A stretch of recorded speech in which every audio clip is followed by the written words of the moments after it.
problema cultural, então a huge gente tem que aspect também is the pensar necessity to change the espaço, culture. nesse imaginário, We need nessa to visão think de mundo about que nós vamos the construindo, public né?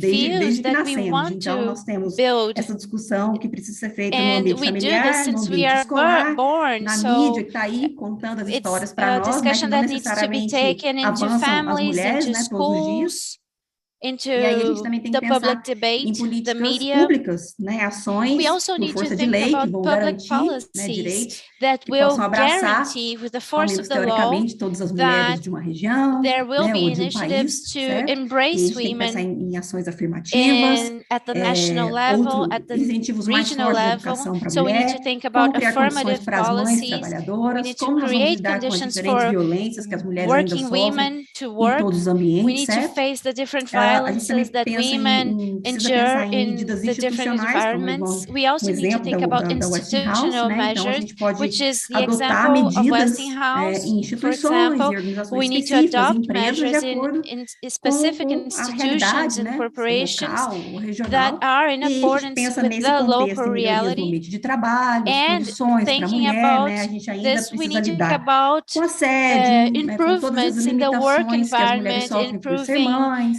for esse tipo de example, coisa que work o pessoal aqui já harassment chegou a comentar, né? issues, E aí and a things gente that tem a have been parte do commented also ativismo, que é today. onde And nós then we have entramos the aqui, activism, Women in Nuclear. which is where we Esse come in ativismo é a atuação de with membros women da in nuclear. sociedade, né, que se organizam com We diferentes need the reivindicações activism of members of e que society podem that atuar nos organize diferentes themselves in different cenários públicos, né? bodies E aí and that que nós can work entramos in the como a UN Brasil. different Nós somos um public exemplo de scenarios. And this organização is where we come in as Women ativista, Brazil. We are feminista, que luta example of an especificamente activist pelos direitos e organization pela that is participação specific plena turned da mulher nas towards ciências e the full tecnologias nucleares, né? participation E aí, of gente, é muito women importante, in quando a gente the fala nuclear participação science and plena, technology nós field. estamos When we especificamente talk about falando de full liderança, de participation, we are posições de talking liderança, de specifically tomada de about decisão, de leadership gestão, é onde a positions, mágica about acontece, né? Então, não decision-making basta a gente estar positions, só where the magic, presente. Nós all the temos aqui magic happens. 50% de It's not just funcionárias about having nesta 50% of instituição. Isso não employees, é o women suficiente, porque a employees in the verdade, institution. precisamos This ter is isso em not mente o enough. tempo todo, We need to keep é in que a mind mulher, como all mão the de time obra, né, that women, as part of no the espaço público, isso workforce, já acontece há muito tempo, né? in Então, the mão de obra mais public barata, sphere is inclusive, already mas a reality and 75%. has been a reality for a long time. We know that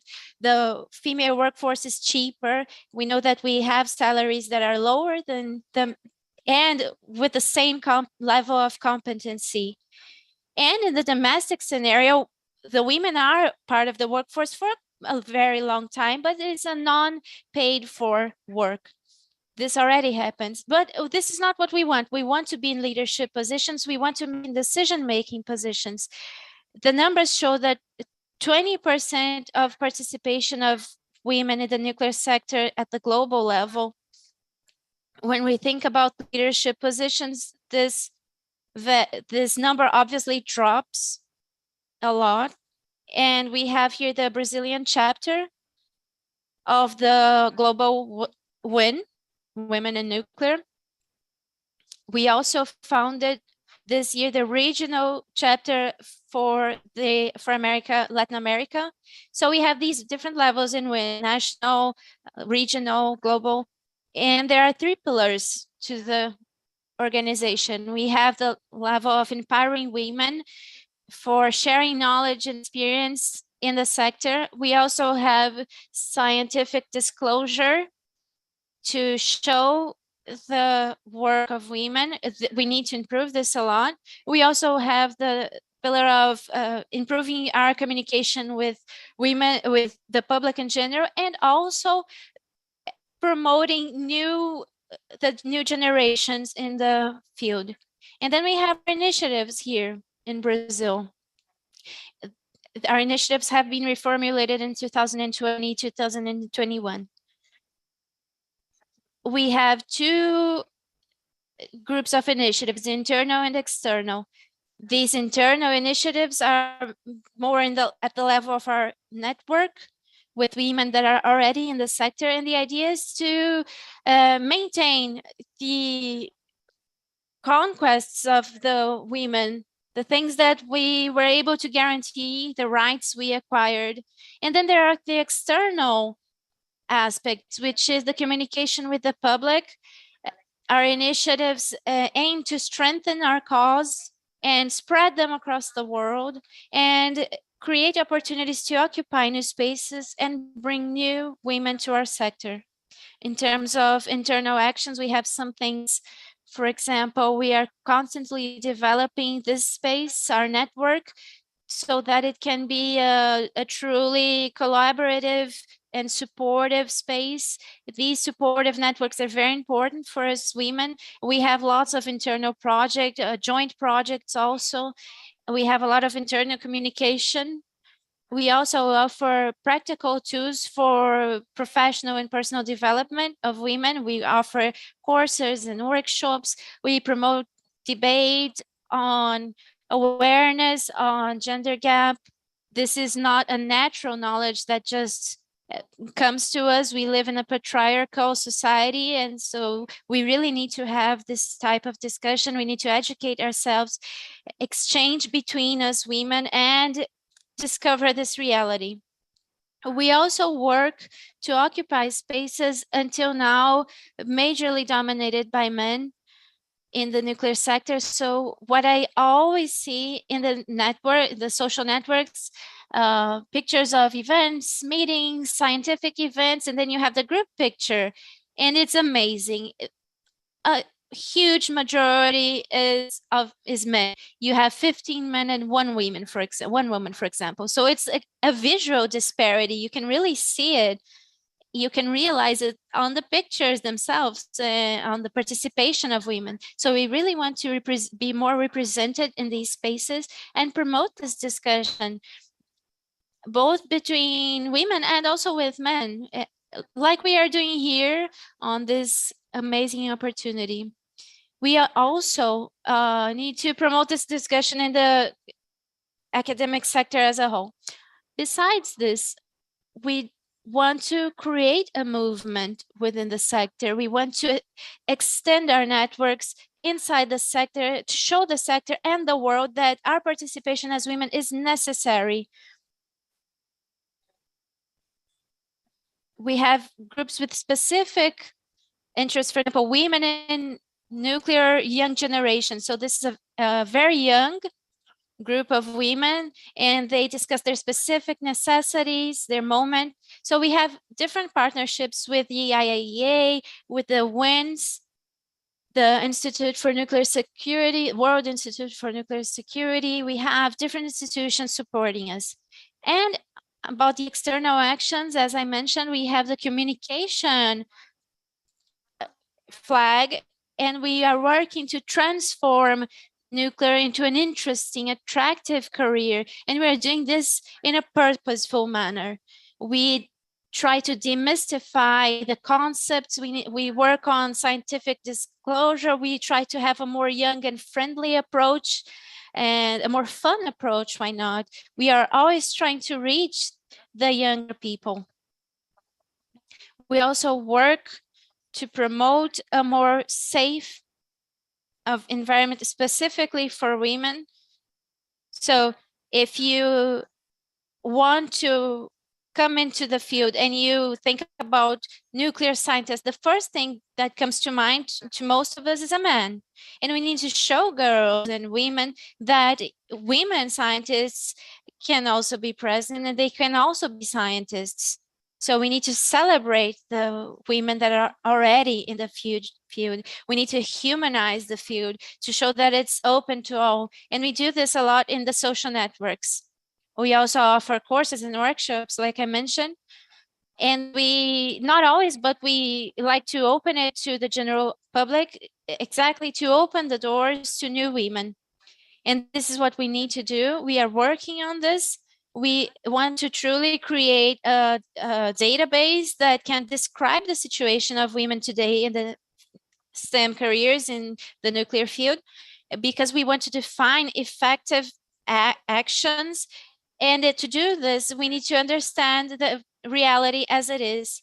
We need to understand why we left the sector. For example, did we become mothers? Are we mothers or not? What are the specific challenges that we are facing, and all the other issues. So I'm coming to the end of my presentation, and I brought some images to share with you for you guys to see what when Brazil looks like. So we are very colorful. I just wanted to show you this. We are youthful, we are fun. This is the idea.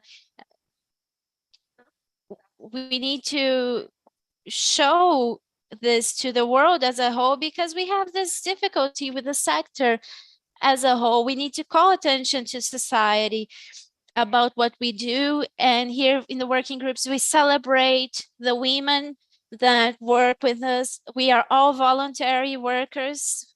We don't have resources for working in this.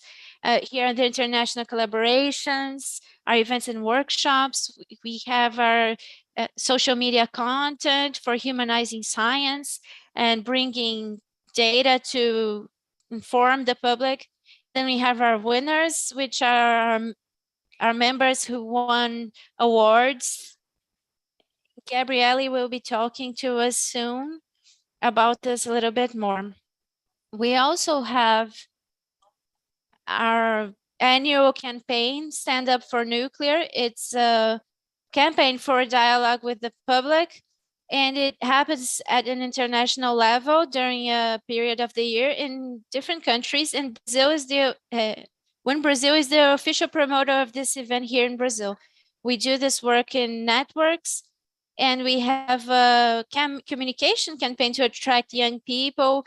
We promote technical content. We have a visual identity, as you can see, and we have had an interesting impact, a relevant impact. We have almost 50 supporters, sponsors working with us in this cause. Now, just to close the reflection with a final thought, these are some data I'd like to show you. In 2020, one of the estimates, of course, there is more than one. This is a conservative estimate, actually. And in 2020, we estimated that it would take 100 years to close the gender gap in our society as a whole, not only in the nuclear sector. But with the pandemics, with 2 years of pandemics and only 2 years, this estimate rose to 135, 36 years. So you can see how the pandemics affected women. So this is a very important issue. We need to act now, and all of us need to act.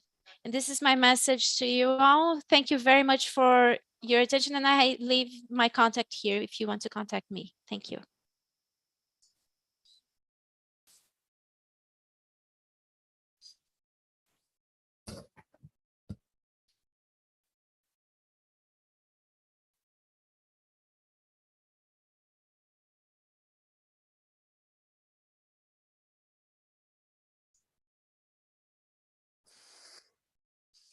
Sorry, I was on mute. I'd like to thank Danilo for this presentation, for showing us a little bit about WIN. And we'd like to remember you all that it's a free association, so all women could be a part of it. I'd like to remind you that in our screen, we have a quiz on the QR code, so please take a part on that. Now I'd like to introduce our last speaker, Gabrielle Moreira. She holds a degree in medicine, physics. She now is taking her master's degree in nuclear technology in the São Paulo University, and she has a scholarship in the program Marie Skłodowska-Curie.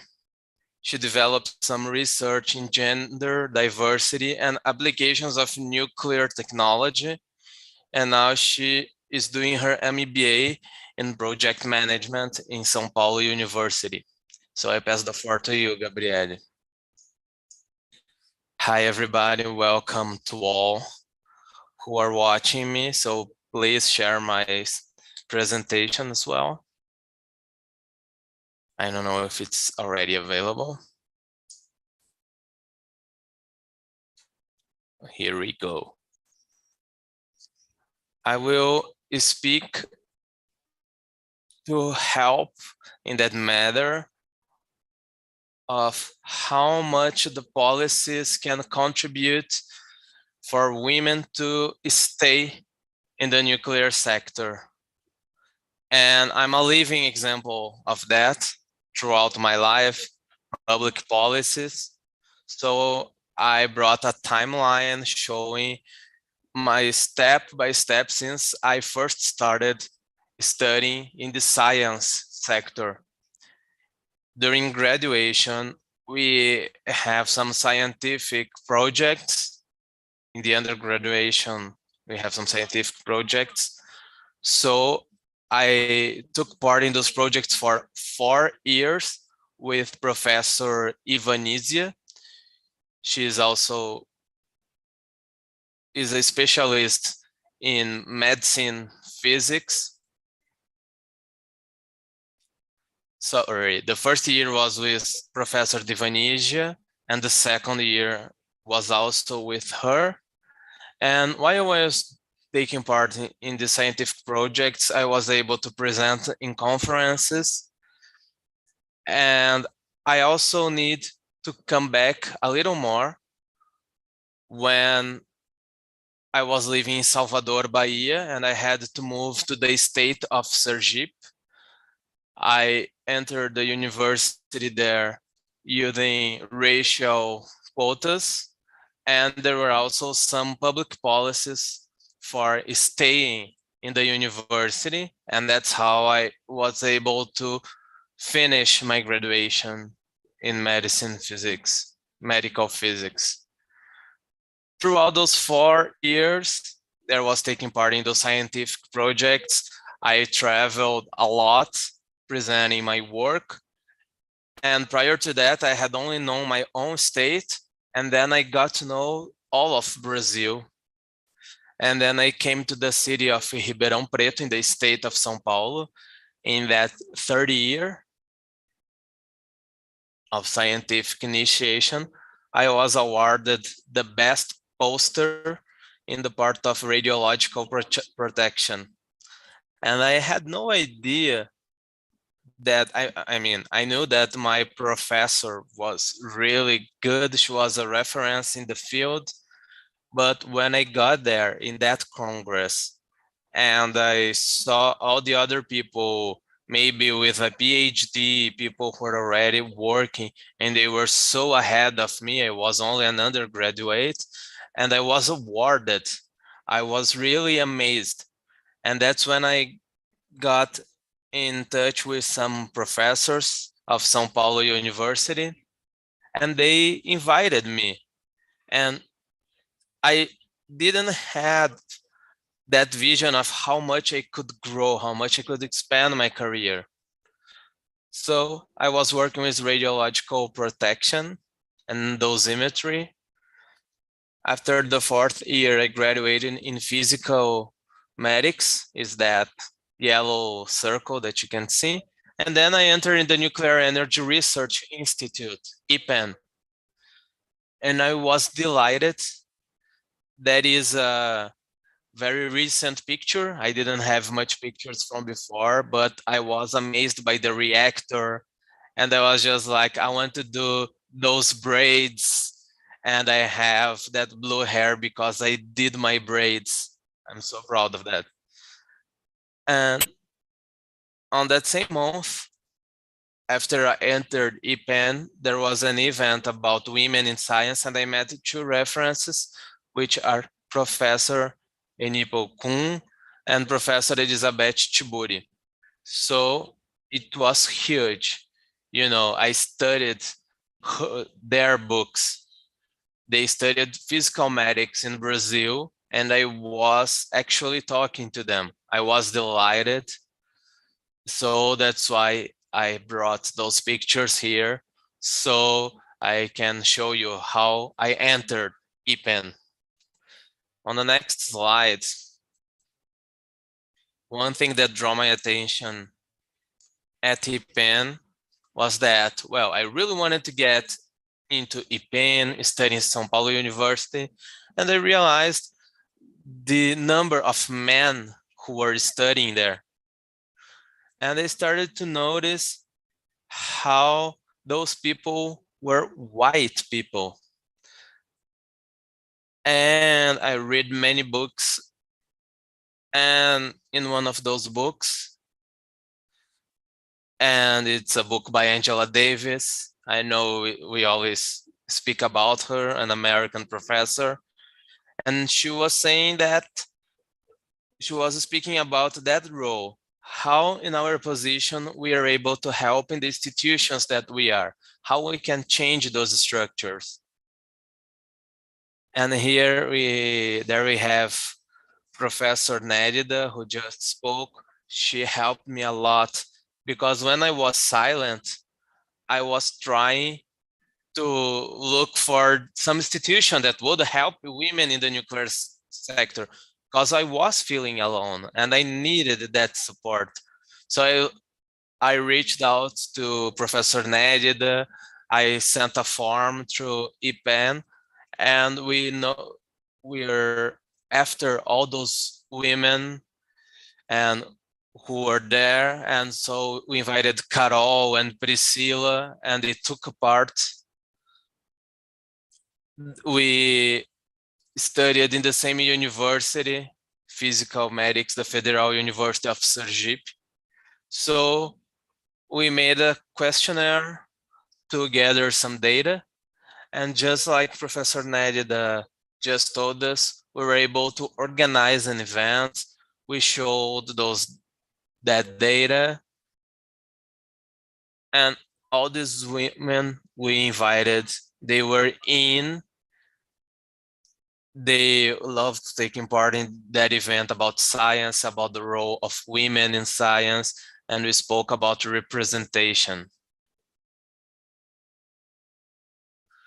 Well, based on that data, we realized that the number of men who were the orientating professors was an expressive number. Men were the orientating professors of those women, the supervising professors. Not only those women, but also those who were post-grad students. So we can see here the blue graph and the blue bars, the percentual of men supervising the work of women. And then I have always seen that, but it's different, you know, having your own perfection and then having data about it. And how did those women identify racially? So 84% were white women, at least among those who answered the questionnaire. And only 10% were black or brown. And only 3 identified as black. So by the end of 2021, last year, well, actually in 2020, it was the first year of the scholarship Marie Skłodowska-Curie, and they did nothing about it. But in 2021, I was selected, just like Daniela said, both me, Ludmila, and Stephanie, we were selected for that scholarship. And in the next slide, we have here, Daniela was very close to that process before the results coming out. And from the first contact, when they asked about me to my supervising professor, how does that scholarship works? You apply for it, you answer some questions, and after that, you describe your academic career. When did you start in the nuclear sector? Do you have any work published? How were your grades in the master degree program? So it happened together with Daniela, together with the people of WIN. They made that card, and that card went viral on the internet. I had no idea of the proportion it would take. So the fact that we knew who were on the previous year and who were earning it now, it was a black woman being awarded that scholarship from the northeast of Brazil, and an international agency was granting that scholarship.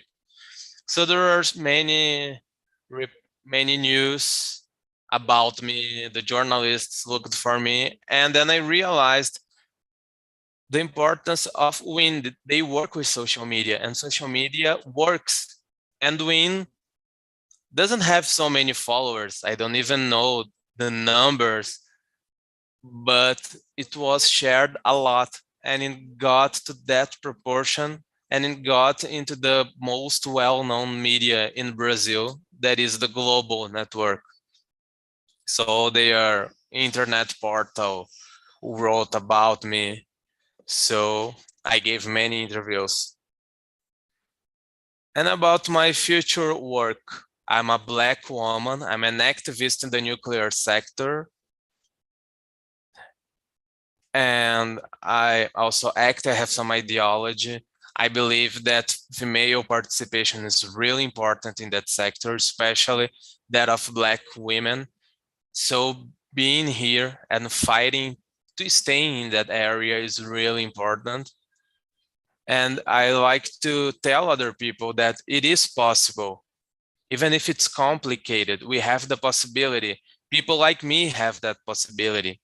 And about my future work, Carol Suzarte and Priscila Rodrigues that I've just mentioned, they are also in IPEN. We had that work with Professor Nedida, and we want to expand it.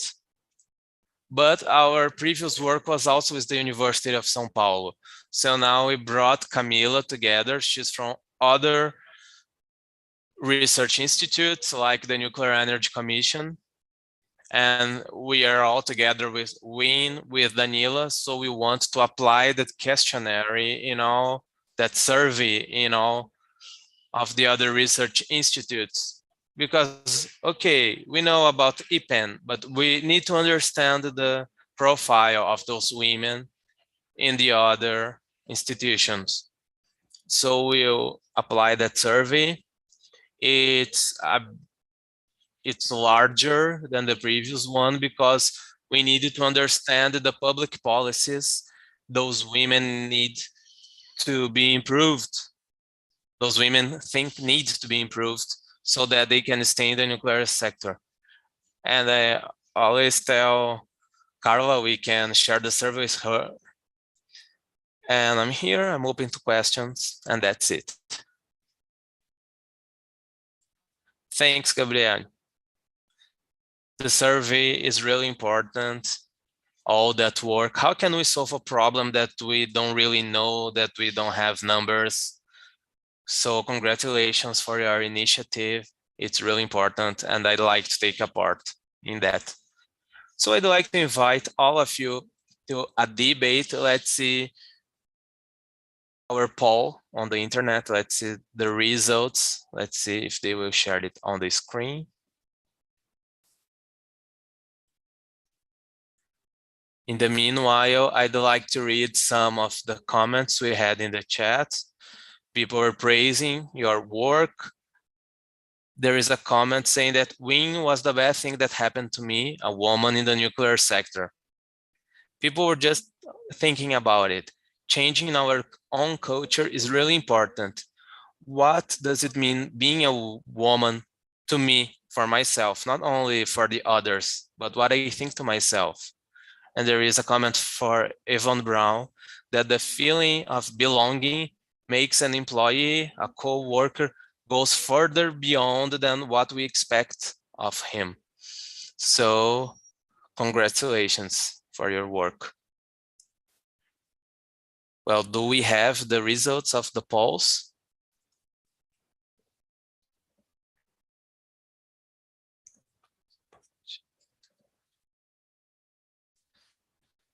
They will share it on the screen.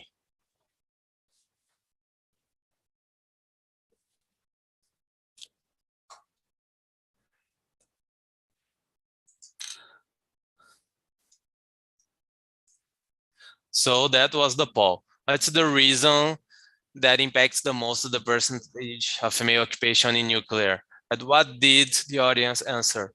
Most of them said that the proportion of women is smaller in the STEM sector in general, and it reflects on the nuclear sector. Some of them said that the nuclear sector is conservative and holds men more credible than women. And a small percentage said it's the lack of interest and initiative of women who don't want to take part in the nuclear sector. So I'd like to open the debates. So what do you think about those results, Yvonne? Do you agree with it?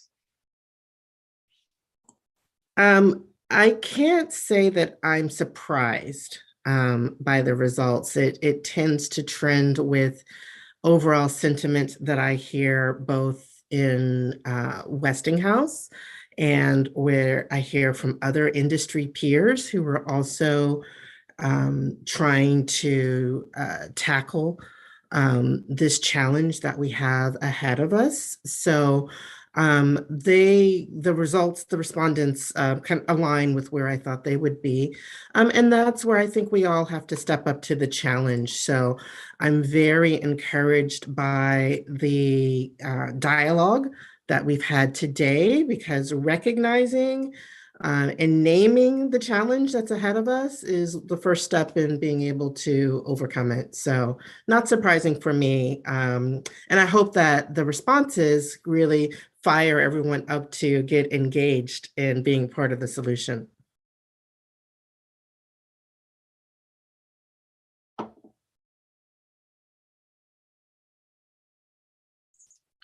Thanks, Yvonne. Nadia, do you have something to say? Yes, I agree with Yvonne. I'm not surprised by those results. One example that I always say is that engineers are physics professionals in my generation. We had to overcome so many challenges and even enter the sector to make some research. You know, the doorman would say, no, women are not allowed in here. It was shocking. So that's why all those efforts, like Daniela said, and the example of Gabi, they were really important, because sometimes we are inertials about that. Women are not in those sectors, so why would we care about it? But what must we do?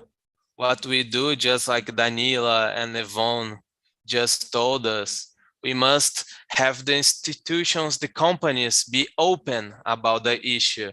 We are on the right path, but it's a cycle. And I would say that we need to do more. It's so entrenched in our culture, then we still have a lot to work for. It's not only a women job. Men and women should work together to solve this question. You're right. I agree with you. Yes, as Nalida mentioned, it's a long journey ahead. And of course, we're not going to see the big challenges in our generation, but we want our children and grandchildren to see them. So we need to sow the seeds for the future generations. And like everyone said, it's not surprising. The results were not surprising.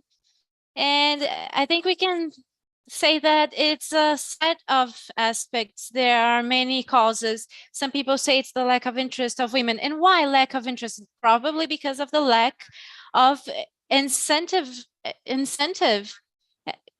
Girls are raised to think that they're not supposed to be in the STEM sciences. So how are we going to join this field? We don't have social incentive. So of course, the lack of interest has another origin, which has nothing to do with being women. It's a social construction. And besides this, we have a culture in our industry which involves all the mindset of risks involved. It's kind of the field marked by secrecy and risk. So I think this doesn't help. It doesn't attract women, considering that women sometimes might have a larger perception of the risks in the field. Gabriele, please. So about the lack of interest, I'd like to talk about this.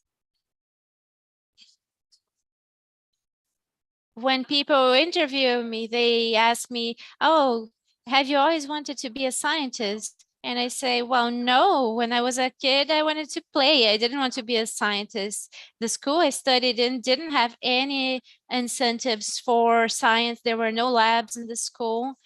And besides this, our school books don't bring the reference of women. Most of these books were super outdated with these old guys with their lab coats. And so this creates our ideas of what science is. It's not a lack of interest.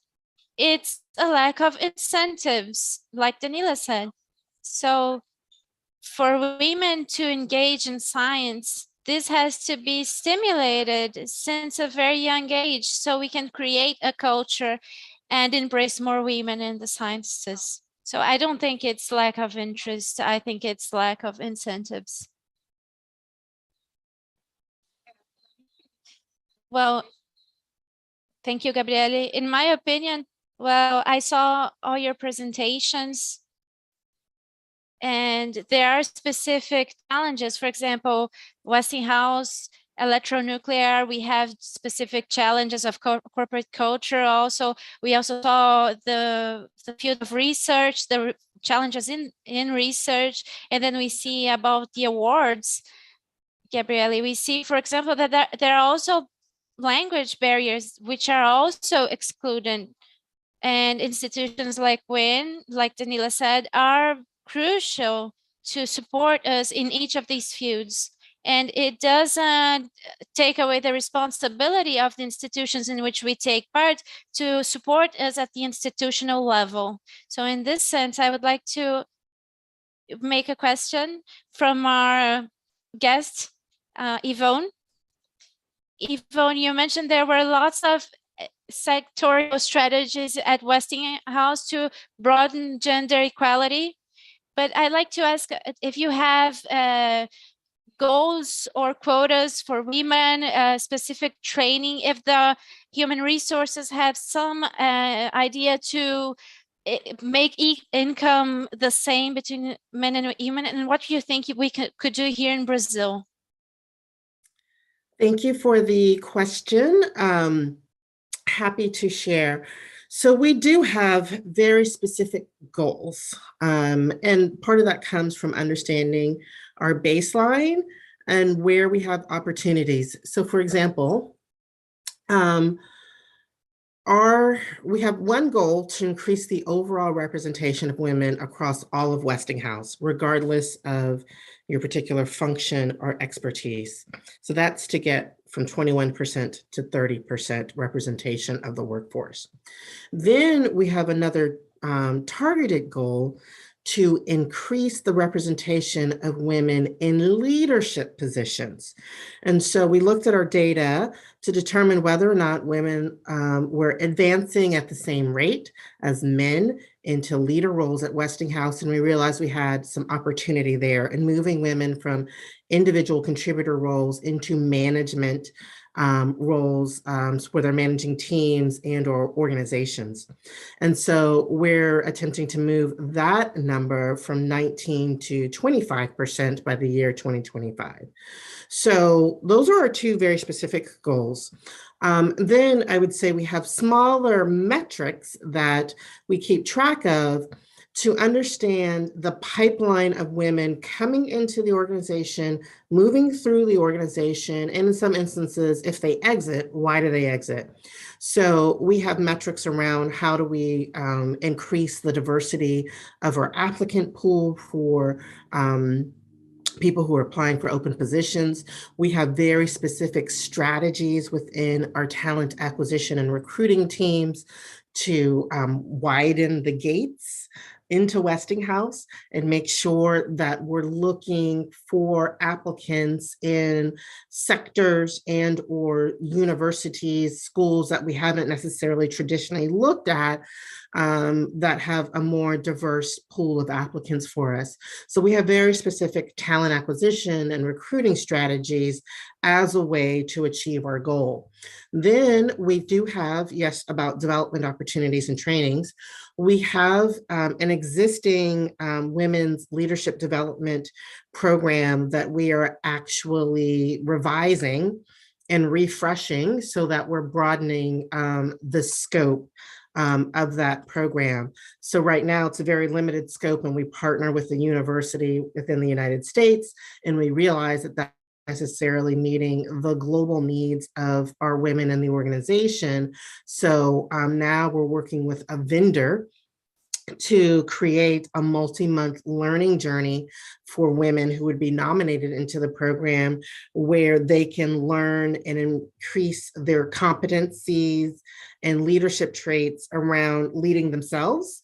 So looking at their authenticity, communication skills, for example, leading others, so being able to influence and drive change in the organization, and then leading the organization. So how can they span the boundaries of the different parts of Westinghouse with a degree of cultural awareness in a way so that they are able to advance into leadership positions at a much faster rate than what we previously have. So we do have targeted training. In addition to the regular leadership development training that we do for the entire organization, we do have targeted training to increase the proportion of women leaders at Westinghouse. So that is very much underway.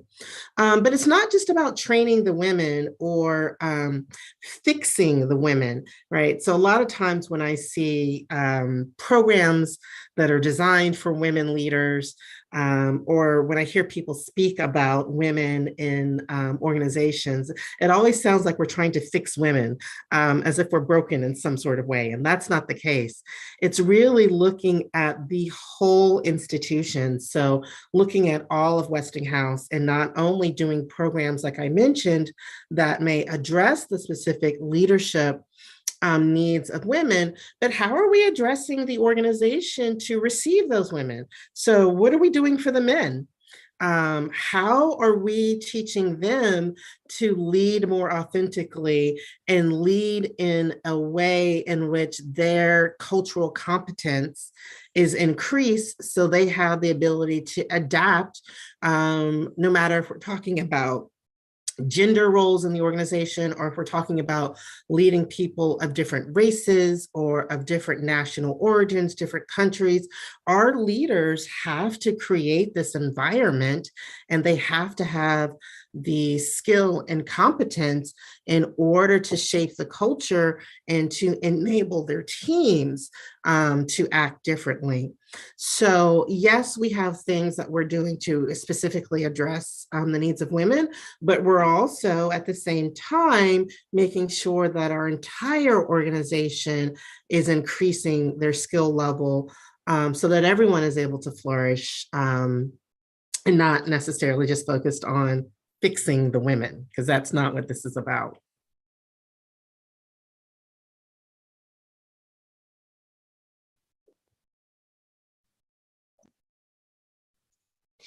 Thank you, Yvonne. So we are arriving to the end of our session. Unfortunately, the debate is so good, and it was very good. We saw some very latent subjects in the sector, and the nuclear sector will only improve with more women in the field. And of course, the problem of lack of women in leadership positions is not a problem of women, but of the sector. The sector will gain a lot if there are more women. And just to summarize, today we talked about culture change, which is necessary. We talked about attracting more women to the sector. We talked about challenges of leadership roles for women, and the strategies for creating an inclusive culture for women in the sector. It was very interesting and enlightening, and I'd like to congratulate everyone here for your brilliant presentations, and I invite you all to follow everyone who is here so we can see their developments. Thank you, Abdan, for your support. And just, I'd like to add that we all need to do our part. We are not you can all join Win Brazil and incentivize women, encourage women. And like, if you can just, for example, salute women on LinkedIn, this will make a difference. And we are fighting for more changes for the future generation to come. Like Nelly, that opened the way for us. We all have our part for the future generation. So I hand the floor over to our prediction. Thank you very much to all of you for your presentations. Thank you, everyone.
This is for you.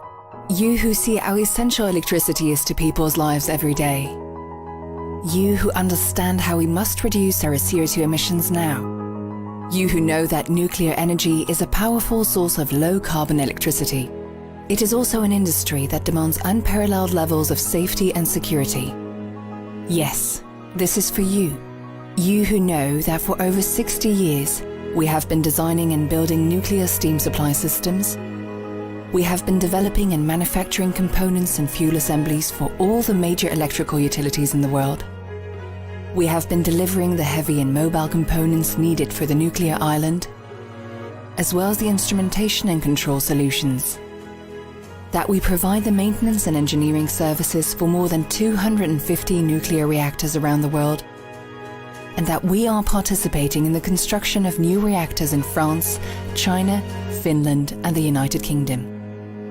So yes, this is all for you. You who trust in the expertise, the experience, and the commitment of our 14,000 employees. Whether you be an electrical utility customer, engineer, new graduate, or simply a consumer of energy anywhere in the world, this film is for you, for each and every one of you, because you believe in nuclear energy, because you trust Framatome, because every day we are committed to serving our customers and working for energy that is competitive, reliable, and safe.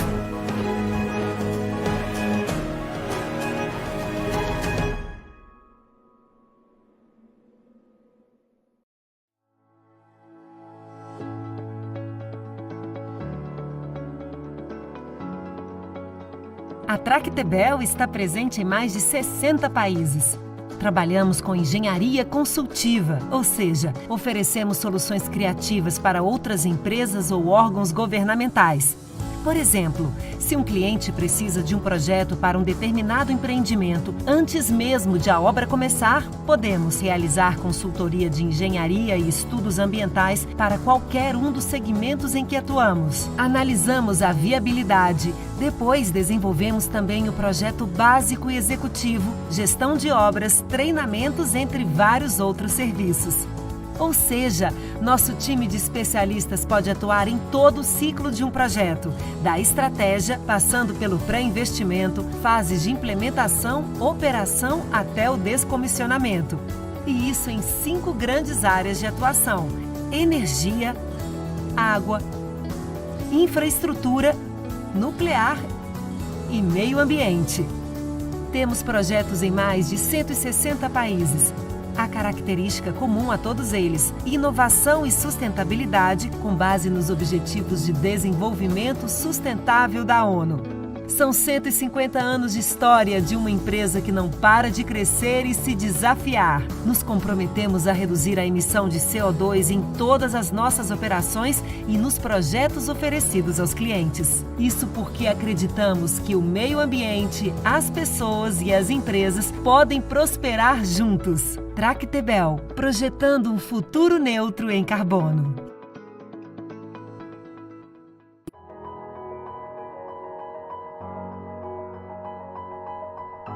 This is for you. You who see how essential electricity is to people's lives every day. You who understand how we must reduce our CO2 emissions now. You who know that nuclear energy is a powerful source of low-carbon electricity. It is also an industry that demands unparalleled levels of safety and security. Yes, this is for you. You who know that for over 60 years, we have been designing and building nuclear steam supply systems. We have been developing and manufacturing components and fuel assemblies for all the major electrical utilities in the world. We have been delivering the heavy and mobile components needed for the nuclear island, as well as the instrumentation and control solutions. That we provide the maintenance and engineering services for more than 250 nuclear reactors around the world, and that we are participating in the construction of new reactors in France, China, Finland, and the United Kingdom. So yes, this is all for you. You who trust in the expertise, the experience, and the commitment of our 14,000 employees. Whether you be an electrical utility customer, engineer, new graduate, or simply a consumer of energy anywhere in the world, this film is for you, for each and every one of you, because you believe in nuclear energy, because you trust Framatome, because every day we are committed to serving our customers and working for energy that is competitive, reliable, and safe.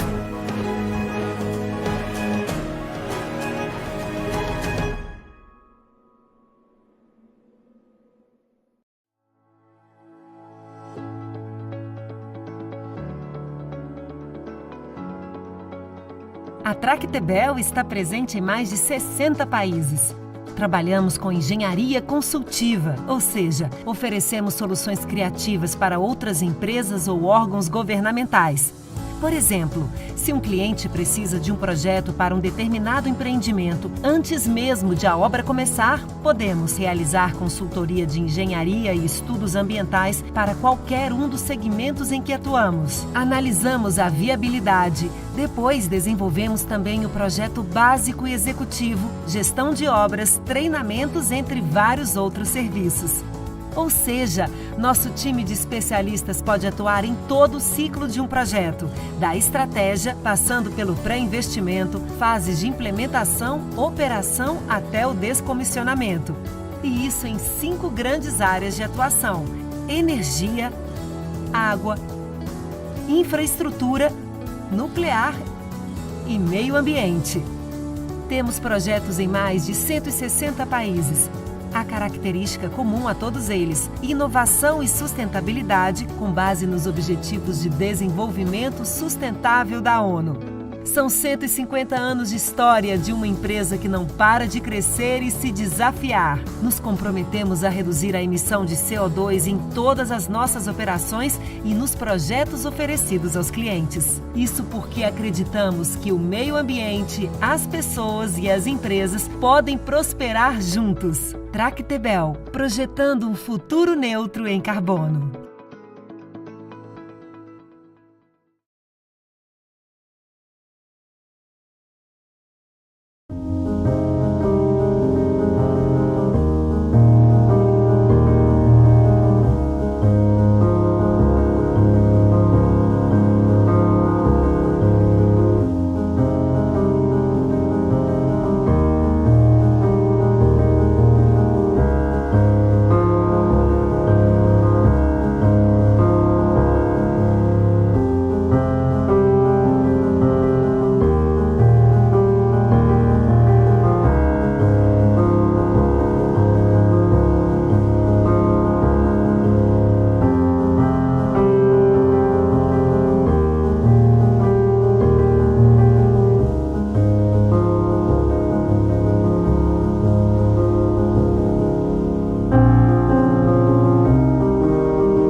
Good morning to all.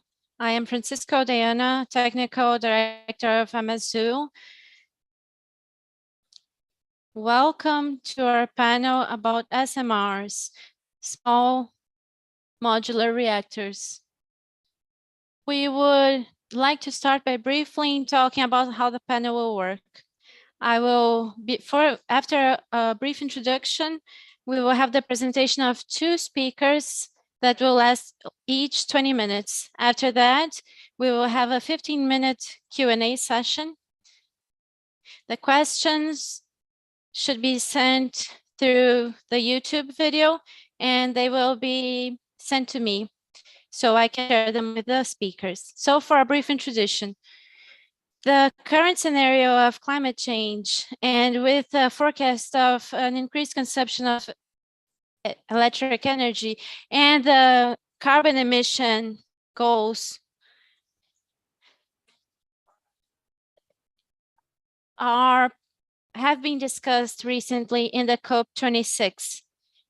So we are aiming to reduce fossil fuels, and all these factors together make thermal generation part of the transition goals. In the 60s, the Pacific nuclear applications arrived, and now we are moving forward in this path. We have recent projects with conventional reactors, and we are now considering the nuclear applications for the decarbonization goals. In this context, SMRs with a power generation of less than 300 electrical megawatts arrived in the scenario as a possibility of generation in remote locations, generation of industrial heat, hydrogen production, and desalination of water. There are currently more than 70 projects of SMR designs being developed across the world. Countries like Canada, United States, France, Poland, Russia, and China are showing interest in implementing and deploying SMRs in their energy mix as a possibility of using this technology for the decarbonization goals. For Brazil, which is a country of continental dimension, we have the issue of remote locations where we have lack of electric energy. So the SMRs appear as a possibility for generating energy at a reliable basis. We also have a passive security as an asset in this sense. And so SMRs can complement intermittent sources of power, such as wind and solar energy. In our 2050 energy plan, starting in 2030, new projects can be based on SMRs. To deepen our knowledge of the applications of SMRs and the possibilities in the energy mix, and also how we can do this in an economically viable way, we have here with us Celestin Piet from Tractable and Elena Teplinsky from Pillsbury Law.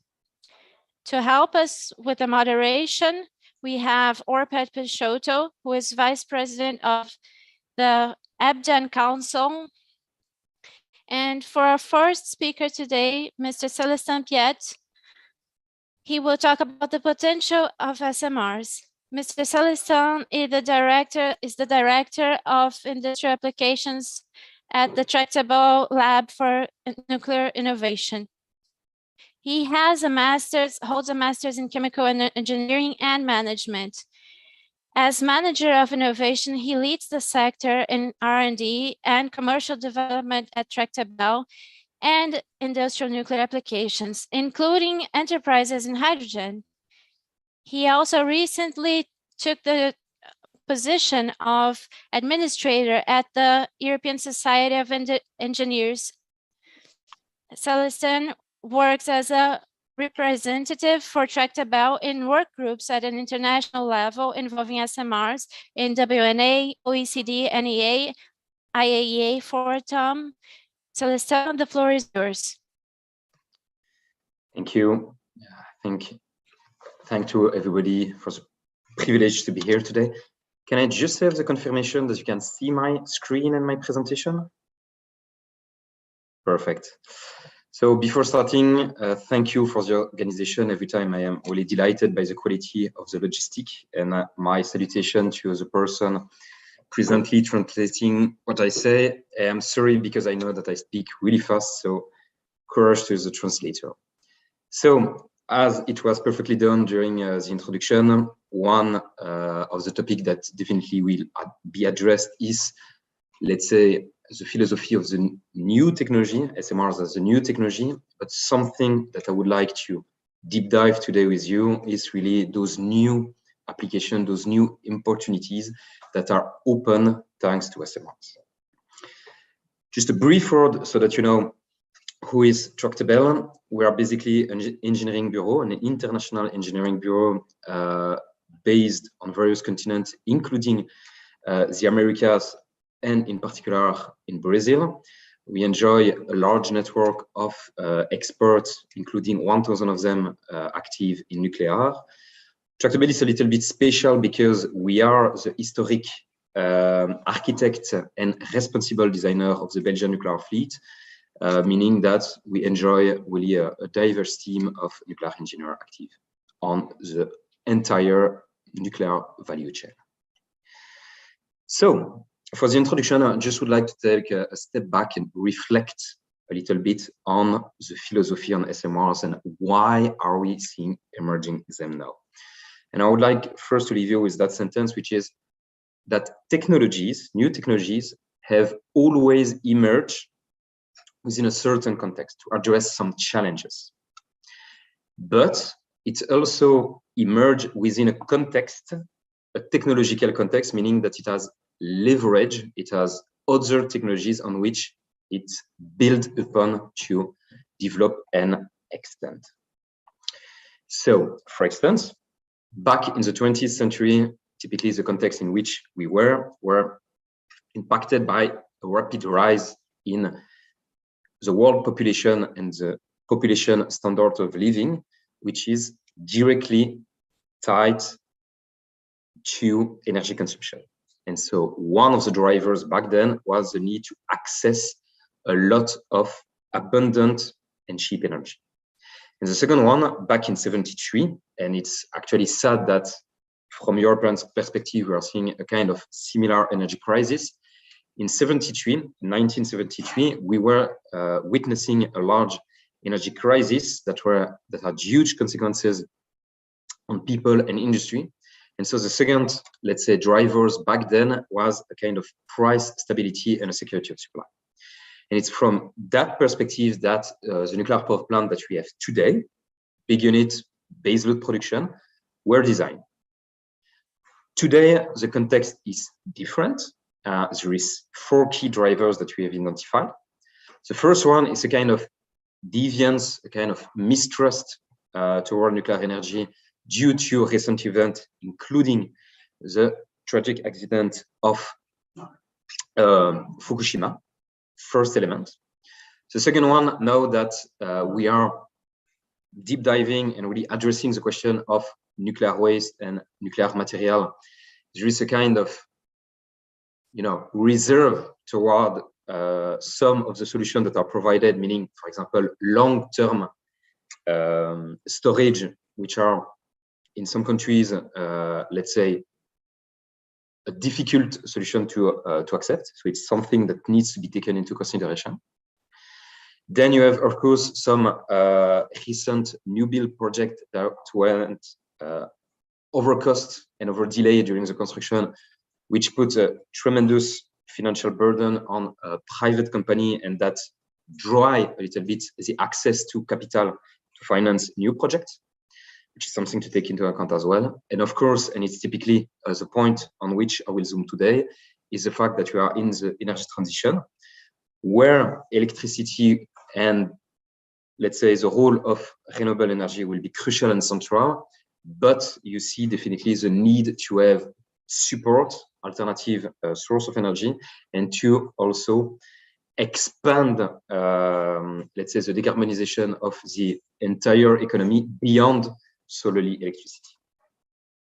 So, last point, I was mentioning technology. Back then, let's say computers were basically looking like that. In the archive of Tractable, we have some documents, some calculation notes that were actually made with paper and pencil, and I can assure you that those guys back then were real hero what they managed to actually design, build, and operate for so long. So today, with the new tools that we have at hand, the context is different, the drivers are different, and the tools are different. And so it's time for Nuclear 2.0 and to develop some advanced and more modern reactors that are adapted to the context that we have today. So what the nuclear industry, the nuclear sector have come with is, let's say, the SMR philosophy. And what I say by philosophy is that it's not a single technology, it's more portfolio of products, of concept, of design that have underlying drivers that unite them, a kind of design philosophy, a kind of common business model, but that will, and I will zoom on that just after, have different, let's say, market segment application and, let's say, opportunities. So on the left side, one of the description of small modular reactor is basically the way they are, let's say, designed to ease their fabrication and delivery. And I'm sure that's something that developers themselves will perfectly illustrate when they present their own concept. So what I would like to do as, let's say, a global energetic engineering is what is our vision regarding the future energy landscape and the role that we think SMR can play in it. So basically, spoiler alert, what I want to explain is that one of the goals of small modular reactor is really to pull out nuclear energy from the sole production of baseload electricity, but to go to something more significant and meaningful within the energy transition, which is basically flexibility and versatility. So flexibility and versatility are really the two keywords that I would like you to take out from the presentation that I will do. So those applications, what are there? Like we said, electricity production, but electricity production within a context of deep penetration of intermittent renewables. And it's where, let's say, the keyword flexibility will take all its sense. And then, as you can see, there is also the question of heat, cogeneration, industry, heavy industry, and the need for process steam. And then, of course, you have the market of hydrogen. But personally and globally in Tractable, we talk more and more about e-fuel rather than solely hydrogen, because we see emerging more and more the development of more complex molecule from hydrogen to adapt to the system. But I will come back on that.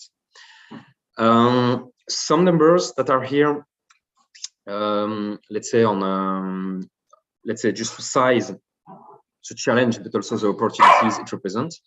So one concrete example in Europe, for instance, about cogeneration, we have looked at, let's say, the potential it can represent. And just to give an order of magnitude, we have already identified more than 100 industrial sites whose temperature, size, and infrastructure are theoretically compatible with SMRs. And from the first investigation that we have done, there is definitely a same kind of ecosystem that is definitely present in Latin America, and in particular in Brazil. And similar conclusions are definitely there for Brazil as well. In particular, when I was talking about e-fuel, there is a huge, let's say, bioethanol, a strong bioethanol industry that exists in Brazil, and there is a huge opportunity for, let's say, hydrogen and synthetic e-fuel to be produced. So this is the landscape. So now, the first question about SMRs is definitely, okay, shall it be competitive with the other source of energy and the alternative that exist? So I will answer that question in two parts. So the first one, which is really affordability. So it's like blindly or frontly answering the question about, is it competitive? Like LCOE to SCOE, if we may say. But then I would like, and it's what you see on the second part, is to draw your attention to something else, is that in an energy system where you have a deep penetration of intermittent renewables, LCOE will not be the only matrix that matters, and flexibility will be a kind of premium that you need also to take into consideration. So if we look at the first table, basically the keywords, for the key message that I would like to communicate is financiability and risk of delivery. So there is on the second line definitely some, let's say, insight about the expected or claimed competitivity that SMR can bring to the table, and it's something that's claimed by the different vendors, and there is good argument to believe that we could go to that direction, but it's yet something to be demonstrated. So what I would like to focus more on something more objective and, let's say, tangible, which is typically the amount of capital that you need to bring on the table to have a single project, which is typically for SMR something that is one order of magnitude below to what large-scale conventional reactor, let's say, have, let's say, accustomed us. And so basically that. And the second one is also with the expected construction time of those projects. And of course, the shorter the industrial endeavor and the lower, theoretically, is the industrial risk of delivery. And those two parameters that are kind of reasonably objectivable is an element that contribute to de-risk, let's say, nuclear endeavors, and to pull and to attract a larger, let's say, pool of investor, in particular private investor, and in particular, in something that you will see after, private investors and new private investor, typically the one from the private heavy industry. First message. Second one, and I will zoom on that with a study that we have done recently, is so the keyword here is flexibility and flexibility option. The keyword option. That the further intermittent renewable will, let's say, penetrate the energy market, and the more, I would not say unstable, but more uncertain will the electricity and energy market will look like. And when you are in a market that is uncertain, the way to create value is to propose options. And one of the ways to present options is to have, let's say, technologies that are by design flexible. And typically, the way you do that is to allow the power of your reactor to vary in a, let's say, greater proportion and with greater, steeper flexibility, steeper speed to accommodate those daily variations that accompany intermittent renewables. And you see that between, let's say, current gen technologies, so technologies that are, let's say, deployable or for which a preliminary investment decision can be taken within 3 years, you see that you have already the possibility to make multiple runs. And then for, let's say, the second wave of advanced reactors, typically what you will see, thanks to higher temperature, you can go to more advanced flexible technologies, which are typically large-scale heat storage that allows to have, let's say, higher backup and higher flexibility within your system. So we have actually put number on that. We have made a couple of years ago a kind of 360 master planning studies over the European copper plate, but with different countries with different, let's say, geographies, and so renewable potential, including, for instance, countries really high in hydroelectricity in terms of penetration. So there is definitely analogies that can be drawn between that studies over Europe and, let's say, the specificities of Brazil. And a lot of the conclusion from that study can be, let's say, exported to Americas, Latin America, and in particular Brazil.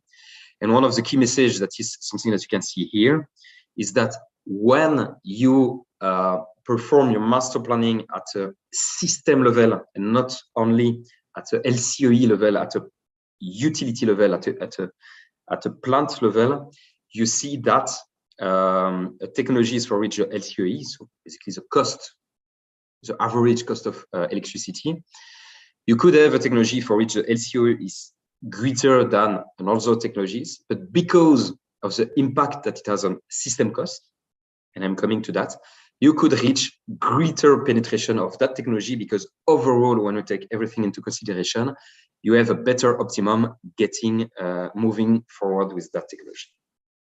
And typically, what you see on the right is with a low, even with a low penetration, with a capped penetration of flexible, so dispatchable nuclear energy, you already see a strong impact of the total system cost, because of dispatchability, you can reduce the storage backup that you need, and you can reduce, let's say, the oversizing of your grid and several things and other infrastructures. So first message. Then there was a second one about, okay, what are the other applications, and typically what about the heavy industry that really struggle so far to find affordable solutions to decarbonize their assets. So it's also something that we have looked at, and I will really move fast forward towards the conclusion and what we have observed. And what you see here is that, let's say, the industry, there is not the industry with a capital I, but there is really the industries that are really diverse and that are really heterogeneous in terms of size of the market, in terms of temperature and requirement of the processes, in terms of distribution of the plant. Are there like big plants or more dozen and hundreds of smaller ones? So really the heavy industry is something that is quite diverse in how it operates and how are expressed the need. So it's typically something that we have studied at Tractable, and so the conclusion that we have and that are, let's say, more or less globally valid. But what we see, and it's one of the first key message here. So a question that we hear often is, what is the best SMR design? What is the best technology? What is a winning technology? Who is the winner that will take the entire market? Well, my answer to this question is on that slide. There is not one single technology that can do everything. There is no 5-leg sheets, but there is a portfolio of solution of technologies that can address different market segments depending on, let's say, the country you are in, the industrial legacy, the market segment that you want to address, the sector you are in, and let's say the historical relation that you have with certain technologies, vendors, and countries. So, okay.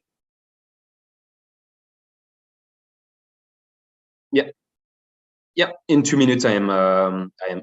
So basically, everything that I have said is documented in a white paper that we have recently published in 2020, and everything that we have put in it is still relevant. So it's public, you can access it, and you will have the slides so you can find it back quite easily.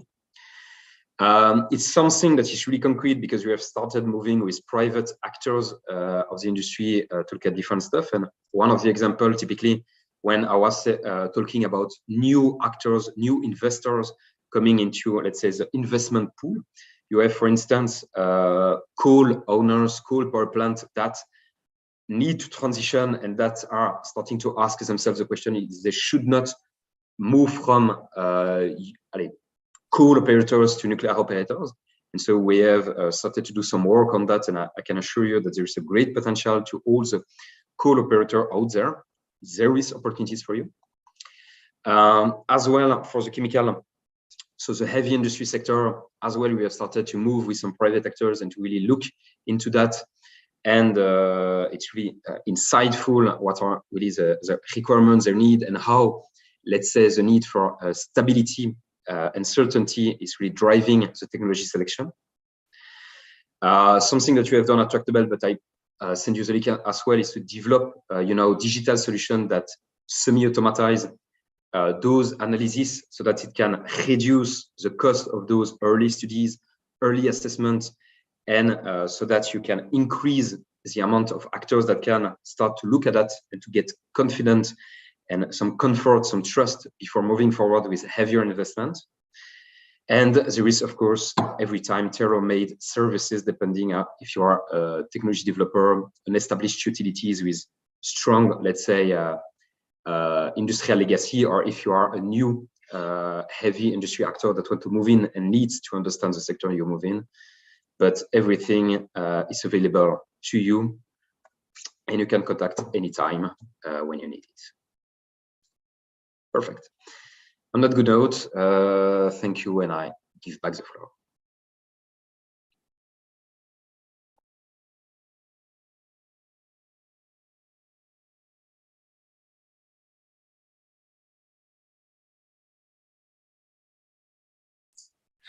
Now we pass the floor to the second speaker, which is Mrs. Edina Teplinsk.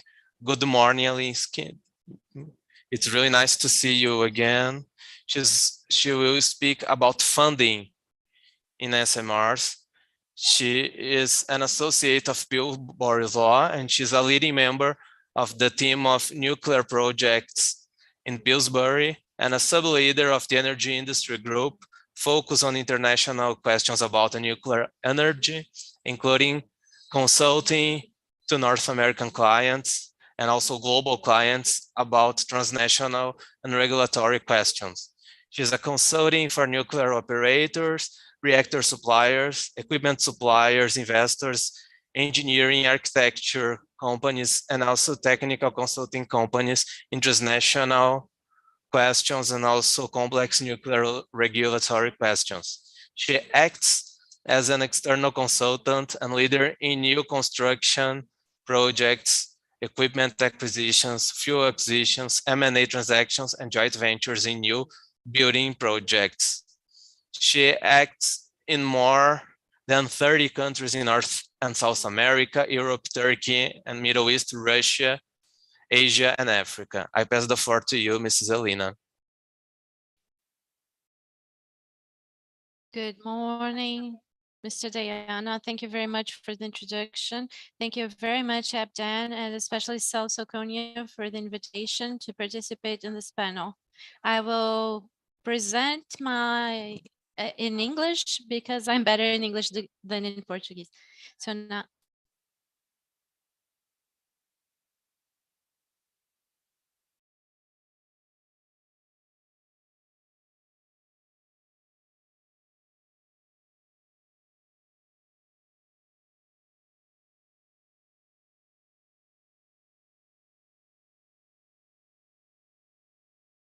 I want to give you a little bit of a picture where we are with financing and investment of clean energy and especially nuclear today. Diana mentioned at the beginning, there is a great recognition that we have not just a problem, but a crisis in climate change. We are very close to a period where we need to be decarbonizing at very significant rates. Despite that, and despite the recognition of this issue and all of the commitments that have been made at this COP and at past COPs, and all of the IPCC reports that we are familiar with, global investment in decarbonization has been wholly insufficient. The investment to date is, just a very small portion of what we need to do to get to net zero by 2035 and certainly by 2050. With respect to nuclear, especially, nuclear investment has lagged even behind investment in other clean energy sources, such as renewable power. And this has really had a significant impact on our ability to decarbonize.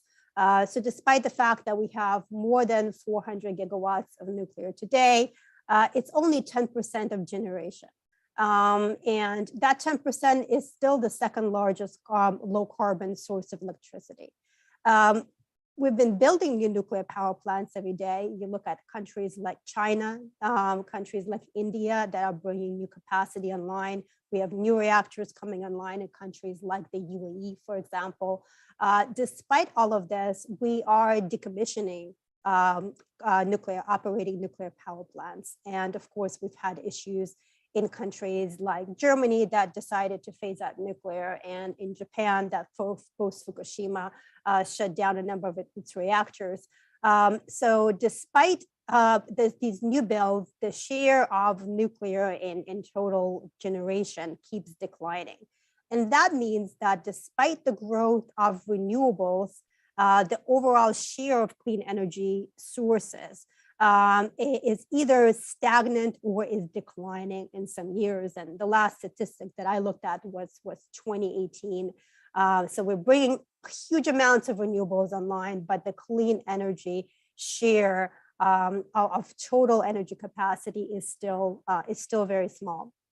As far as nuclear, we basically need to double the capacity that we're adding to the grid between 2020 and 2024. And we're already, of course, in 2022, just to meet the IEA's sustainable development scenario, which I would have to say is somewhat conservative and does not necessarily take into account all of the potential growth that we can see in the developing world as developing countries, really strive to better the living standards of their populations. As far as access to not just electricity, but energy in general. So I think Celestine has touched on some of this. Why is investment in nuclear so low? And that is because we have these very large, complex infrastructure projects that are not unique in the issues that they suffer. If you look at large infrastructure projects in the chemical industry, in oil and gas, in airports, in ports, in large infrastructure objects, they all suffer some of the same issues. However, there is no alternative to an airport. There is an alternative to a nuclear power plant, and that's why nuclear is suffering. So you've got the market risk, because these are such long-term projects that the market is today is not necessarily what the market is going to be when the plant comes online. The capital costs are very large. The lead times, both on the development side and the construction side, are long. And of course, there are construction risks and cost overruns, which just increase these times. The interest rate exposure is really significant. The weighted average cost of capital has been one of the biggest costs of large nuclear because of all of these issues that I discussed. And of course, there have been regulatory risks as well with initially with some of the Gen 3 plus technologies brought on board, which were being licensed for the first time, and that led to some of the issues. Can SMRs be the answer? On paper, absolutely yes. Lower total capital costs, shorter lead times, you have simpler designs, you have lower completion risks because you have more factory produced components and the designs are simplified. The market risks can be lower, especially if you can stagger out the deployment. so that you have a visibility of what the market looks like. And of course, if the construction times are shorter and the cost overruns and the construction delays are less of a risk, then you have lower interest rate exposure. However, I think as you saw also from Celestine's presentation, in order to really actualize all of these benefits, we need to demonstrate and roll out SMRs at scale. And when we talk about SMR financing, sometimes everything is swept into one category. This is how we finance SMRs. In my mind, there's a very different financing approach for the first of a kind SMRs, for essentially what are the demonstration projects and really the first projects than they are for the nth of a kind. And I'll go through that in a little bit. But first, let's think about some of the key concepts in financing. So generally, when I've spoken to developers and project owners, everyone is trying to go after debt. And why is that? It's because debt is generally cheaper than equity. You have a loan. Once you pay off the loan, you don't have any more obligations. Once the debt is paid, you no longer have to deal with the lender. If you have an equity investment, the equity holder will still be there after the project is done. So you have to, that investor is there, maybe for life, maybe for a shorter period of time until they sell their stake, but they stand more to lose because they will not have access to the collateral if the project fails. So they also demand a greater return. So for that reason, most people try to go after a higher percentage of debt than equity. However, lenders are very difficult to deal with. And take it from somebody who is a lawyer, has to negotiate with lenders. And that goes both for commercial lenders, it also goes for government lenders. They all view projects through a very similar prism. Lenders will not invest into risky projects. They want a return. They're pure financial, they have a pure financial interest. So they don't have a strategic interest. Even when you look at export credit agencies, which do have a political interest in supporting a project, they still look at projects through the prism of whether the debt will be paid back and whether it will be paid back quickly. So it is very difficult to get debt for first of a kind projects that are unproven, as well as they may be structured on paper, because lenders are simply not willing to take that chance. The lenders will also, although it looks like debt is initially cheaper, especially if you have kind of government subsidized debt at lower interest rates, the lenders will seek guarantees. They will seek access to collateral. They will seek credit support. And ultimately, when you end up calculating the cost of the debt, it is quite significant. For example, if you have to have government guarantees or parent guarantees, you have to have indemnities. These are all financial obligations that are costly for those that provide them. The lenders will also scrutinize contracts. So as a lawyer, when I draft contracts for nuclear projects, I always draft them with an eye, if this project is going to be financed, of what will the lenders think about this contract? How will they evaluate the risk? Lenders will do full due diligence. They will look at every contract, and they will also think about how to protect themselves. As an example, in one of the projects that I worked on, the lenders were really worried about nuclear liability.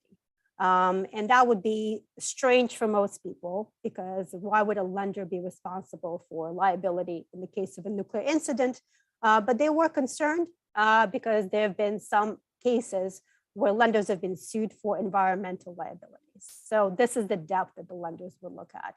And in addition to all the scrutiny, the lenders still want to see equity in these projects. So you will never get 100% or 90% debt.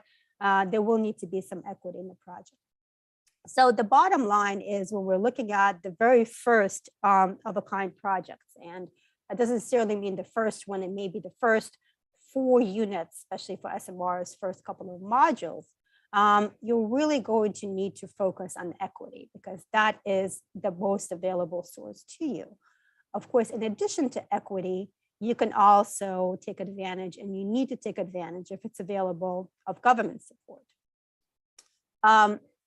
Nuclear has had, I think, a really undeserved criticism of always requiring government support, and of that government support being significant.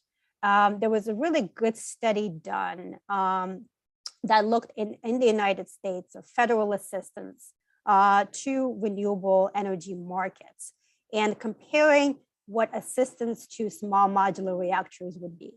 And as you can see from this graphic here, the total investment in renewables versus what would need to be supported for the first of a kind SMRs is 5-fold. And the same is in investment per kilowatt hour or per megawatt hour. So the type of government support and the amount of government support that's needed is really insignificant compared to the government support that other clean energy sources, such as renewables, have gotten. And government support can come in different forms. Of course, you can have direct investment by government in these projects. And you're starting to see some of that. For example, the UK government has provided financial investment into the new Rolls-Royce entity.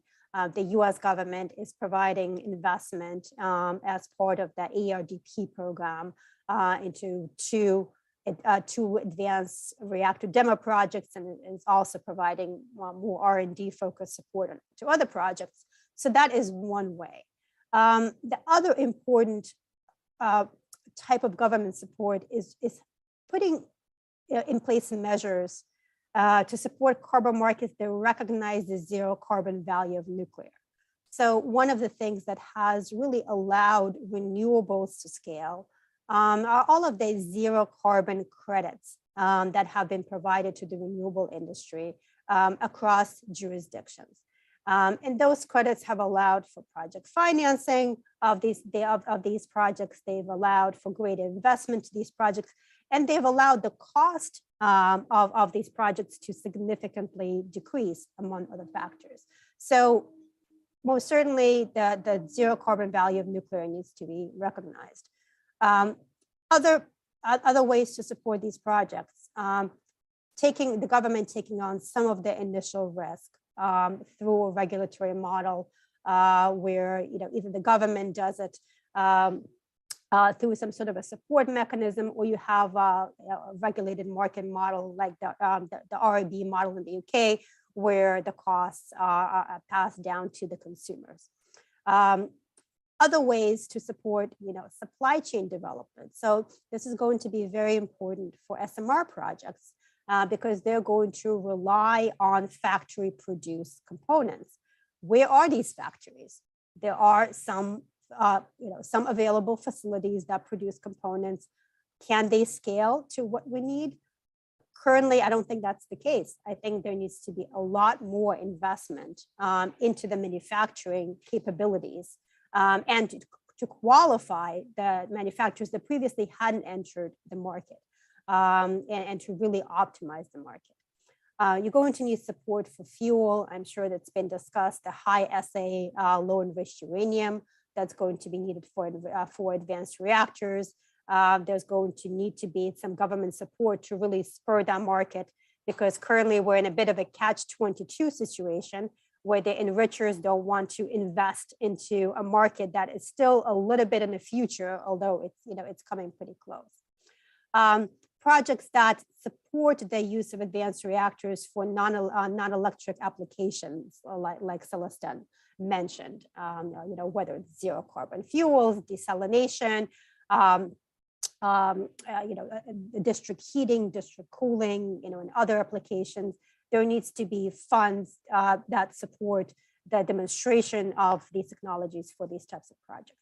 And of course, research and development support to really get through the licensing process, further scale, reduce costs, reduce manufacturing burden, qualification, and all other pieces of the puzzle that have to be there to make this a reality. Now, let's say you have government support. If it's all lined up, government's not going to invest 100% in the project, right? They may provide some cost share support. They may provide the market mechanism that will spur these projects, but you still need to get funds somewhere. And as I mentioned, debt is not really an option, and definitely not the first option for these first of a kind projects. So who is available to actually invest? Of course, the developers themselves will need to put some skin in the game to invest into these projects. Those are the technology owners. However, what we're also seeing, some of the potential operators, you have a lot of utilities that want to share their experience and sell their experience in operating these projects. Some of these utilities may also be potential investors into these projects, because if they are tied up in a joint venture with a technology owner, they're interested in seeing that technology scale so that they can be providing, operating, and other services, consulting services to these new projects. Supply chain is going to be a very important source of equity. Of course, the suppliers of major components, they have a strategic interest. They can also invest not just financially, but they can invest in kind by supplying some of the components and then being paid at a later time or in exchange for an equity stake in the project. EPC contractors, generally EPC contractors haven't been ones to finance projects or invest into projects because they have low margins. However, they also have a strategic interest. So they may also provide some investment, whether financial and or in kind. Similar for engineering companies. Consumers. Please, could you're reaching the time allotted for presentation. Could you yes. go to your conclusions, please? Yes, just 2 more minutes. So consumers we talked about, Celestine already talked about consumers of both electricity and heat, some of the industrial consumers. And then you have all of these other potential equity investors. You have infrastructure funds, family offices, sovereign wealth funds. These are all the types of investors that have invested into clean energy and infrastructure projects. They historically have not really invested into nuclear because nuclear has not historically been viewed by some parts of the community as clean energy. However, there is increasingly an understanding that nuclear is in fact not just a source of clean energy, but it's one of the most important stable baseload sources of clean energy. And we're really starting to see that recognition. So in my mind, that is going to bring all of these other potential investors to the table. As far as debt financing, these are all of the typical mechanisms that you can use for lots of different projects that I think once you get to nth of a kind, you will be able to use in good measure for SMR projects, whether it's balance sheet financing because of the lower risk, debt financing by local utilities, potentially capital markets when it comes to serial deployment of reactor modules after the first ones are installed, export credit agency financing, and also multinational bank financing hasn't historically been available for nuclear, but that may change. And there's also, I believe there's a presentation during the summit on the proposed International Bank of Nuclear Infrastructure. That can be a new source for debt financing for nuclear.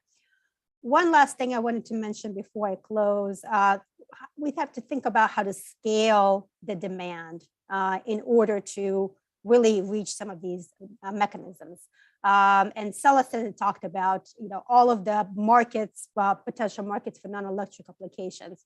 But how do you coordinate some of these markets and some of these purchases so that the technology vendor is not negotiating on a case-by-case basis, and you are trying to create some sort of a scale. I think joint procurement is a way to go.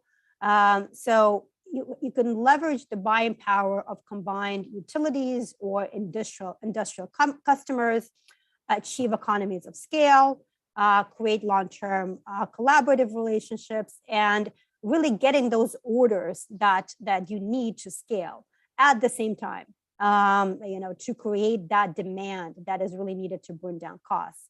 And I just wanted to demonstrate this is not a completely new concept. This has been done before, not necessarily for reactors, but for parts, whether it's equipment, fuel, waste management, decommissioning. It's been done on the LNG side as well. So this is a concept that I think deserves a lot more attention. And it is a way to create the scale we need to bring down the cost of SMRs so they can be a solution to deep decarbonization. Thank you so much. Muito obrigado, Elina, pela sua apresentação. Eu passo a palavra agora ao Sr. Orpet. Now I pass the floor to Mr. Orpet for our Q&A session. Please, Orpet. Thank you, Celestin and Elina, for the very comprehensive and good presentation. We do have a lot of concept in this presentation. I hope we get that in 15 minutes to explore as much as possible. I will start first with some questions from the panel, then I'll go for the participants, because there may be some questions not directly related to the issue that you brought on the panel. First for Celestin. Celestin, you have presented the first, the relationship between power and costs by dollars. And you see that some advantage may be got on the SMR reactors, even though we do not have these figures exactly precise yet. But my question focuses on that. You said that there is maybe two right-of-way applications, like for the industry, and the industry will finance themselves. You have to do that for, you said, the number of installations in Europe, and you have in the United States another one, and also the government one. My question is, have been your company to the investor comes to have these investments, or is it still, a market that has to be explored? So, to be sure, because it was a long question, to be sure I've got it right. So the question is, from the role and the position that Tractebel hold in the SMR market, is there already investor coming to us asking, hey, do you have opportunities on SMR? Is it kind of the spirit of this question? Did I got it right? Yes, okay. Because you said there is two branches to be applied. Have you had consultations or stable projects to develop on this concept? So two questions. So indeed, we are in discussion with several private actors from the heavy industry, from the high-tech industry, that with whom we are presently working with to see if SMRs and how can SMR be a suitable solution for them, and for which they have, let's say, possibilities to finance it themselves, at least in part. And as Elina have presented, there is different mechanism, because for some of them, they are not interested to purchase a nuclear reactor, but to have, let's say, the output of an SMR as a reliable source of electricity, or more globally of energy. And for instance, something that is often discussed with them is PPAs, so power purchase agreements, meaning that if you have, let's say, a technology provider with an industrial alliance that you have, let's say, a good argument to say we are able to deliver a certain product, and on the other side you have an off-taker that say for 20 years I am able to guarantee you a revenue, I can assure you that financial institution will actually line up to beg that you take their money to invest in it. And so I come to the second part of the question, which is there direct investor that have come to see if there is opportunities? Yes, indeed. Without disclosing names, of course, we have actually in the recent months several financial institutions that have come to us to actually start to discuss and to ask, is there actual projects that are ongoing and for which we could provide financial support? So yes. Something that I would like to draw the attention, because it's at the center, it will condition everything. Right now in Europe, there is an exercise that is called taxonomy, which is an exercise to kind of characterize if an economic activity is called sustainable or not, or even transitional. And this will have tremendous impact on the financial, let's say, world in Europe, but also worldwide, because the financial institution, the banks and stuff that are operating in Europe are also operating globally. So I would say be careful to look at what are, let's say, what's happened in Europe right now regarding taxonomy and how will nuclear energy be treated, because it will have impact globally on how financial institutions and financial actors are accounting and taken into consideration nuclear energy. Nós temos mais 3 minutos apenas para podermos encerrar o painel, em virtude e temos que iniciar uma outra sessão. Muito obrigado. We only have 3 minutes more to finish our panel, so thank you. Thank you for the presentation. You provide us a lot of information how debits and liquidities should be balanced on this issue as SMR, and we perfectly understand that from your presentation. That's my first question that I want to say. You see that the incentive for the governments for all the types of energy, like renewables, are much more higher based on kilowatts than we have for the SMR. What should you do to improve our side? And another thing, you practically say that, well, for having this equity, the companies or the governments the companies that want the provider of energy, it's the utilities, has to provide on the equity from the government, because you have the reliability, you have other issues. How you can minimize these issues? So I think it's important. That's why the reasons I wanted to put up that graphic. It's important to understand for policymakers that you do need to invest into the initial deployment of SMRs. I think there's already a recognition of that in the US government that has provided a significant amount of funds and certain incentives through the Advanced Reactor Demonstration Program, but there are other incentives that will be helpful. The UK government has recognized this. Of course, governments that have government-owned entities like China and Russia have recognized this, and they've invested this.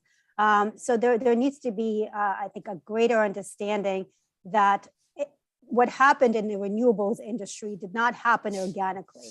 It was very much government-driven that allowed that industry to scale. So it's just a simple understanding of that fact, and also the fact that we don't need necessarily as much investment into the SMRs as the renewables industry received. With 1/5 of that investment is demonstrated, we can get to where we need to be. As far as investment by utilities, I think that is well understood. There are already investments that have been done. There are new investments that are being considered. So I think that's a well understood concept. And as the projects move forward, as the technologies are licensed, it's happening organically because there's already significant interest in doing so. Thank you. Thank you. I will send the questions that we have a few questions here. Sent the presenters for answer. Thank you for the people who have asked questions. Back to you, Mr. Diana. Muito obrigado, Orpet. Thank you a lot, Arpit. I thank you, Mrs. Alina, Mr. Sileston. Thank you very much for your participation in this very panel. And I also would like to thank all those that were attending this panel. Thank you very much. Ok, encerrado esse painel, eu passo a palavra para o representante da Agência Internacional de I Energia pass the floor to the representative of the Nuclear Energy Agency who's here and will do the mini course about SMR. Thank you to all.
Good morning, everyone. Well, I understand that it's nearly noon in Brazil. So hello from Vienna, Austria. I am here with two of my colleagues for the second day of our small course on SMR from the IA. So I will first present the implementation and the roadmap issue regarding SMR. Then I will hand over the floor to my colleague, Mr. Syed Dado, who will talk about the SMR economics. So you've heard from Elina that financing is not that easy, but we expect that it would be easier for SMR, but it's also a matter of perspective. We will explain it to you. And then after that, my colleague, Mr. Santini, Miguel Santini, will have a session on the safety of SMRs. And that will be good, Miguel, because we already had some questions yesterday about safety that you could answer. So we will try to have short presentation, not too long, and to allocate some time for you to ask questions. So because we want this to be interactive. So if you will let me share my screen, I will start.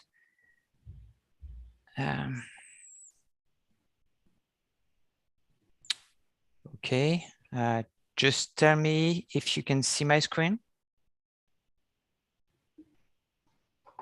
Yes. Okay, let's start. So implementation and deployment issues. Yesterday we talked about the designs. We talked about the rationale also for having an SMR, but we didn't talk about deployment issues and implementation.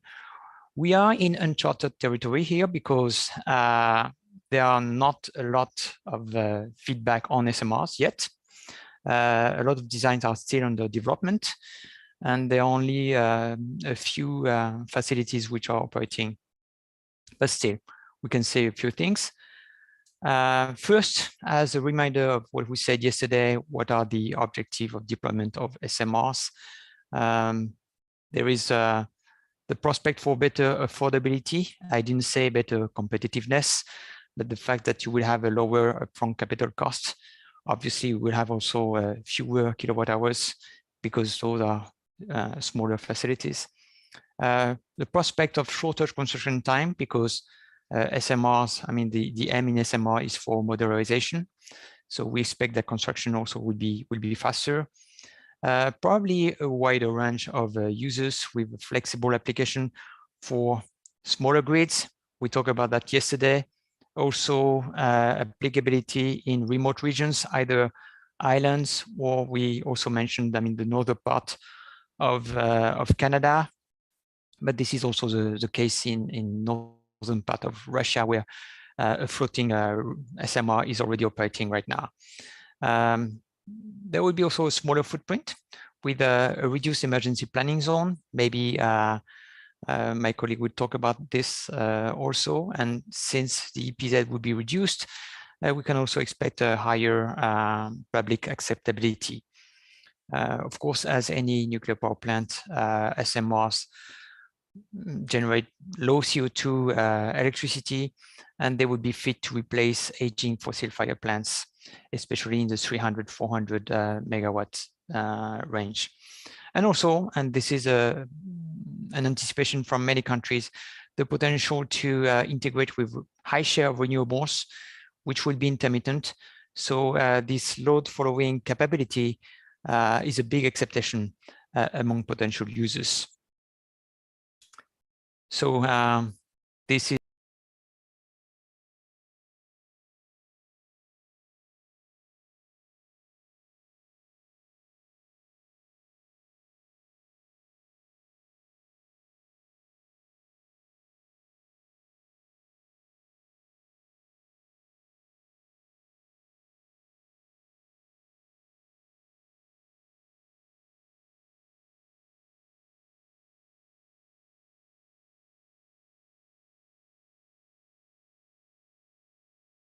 catalog of available SMRs in 2020.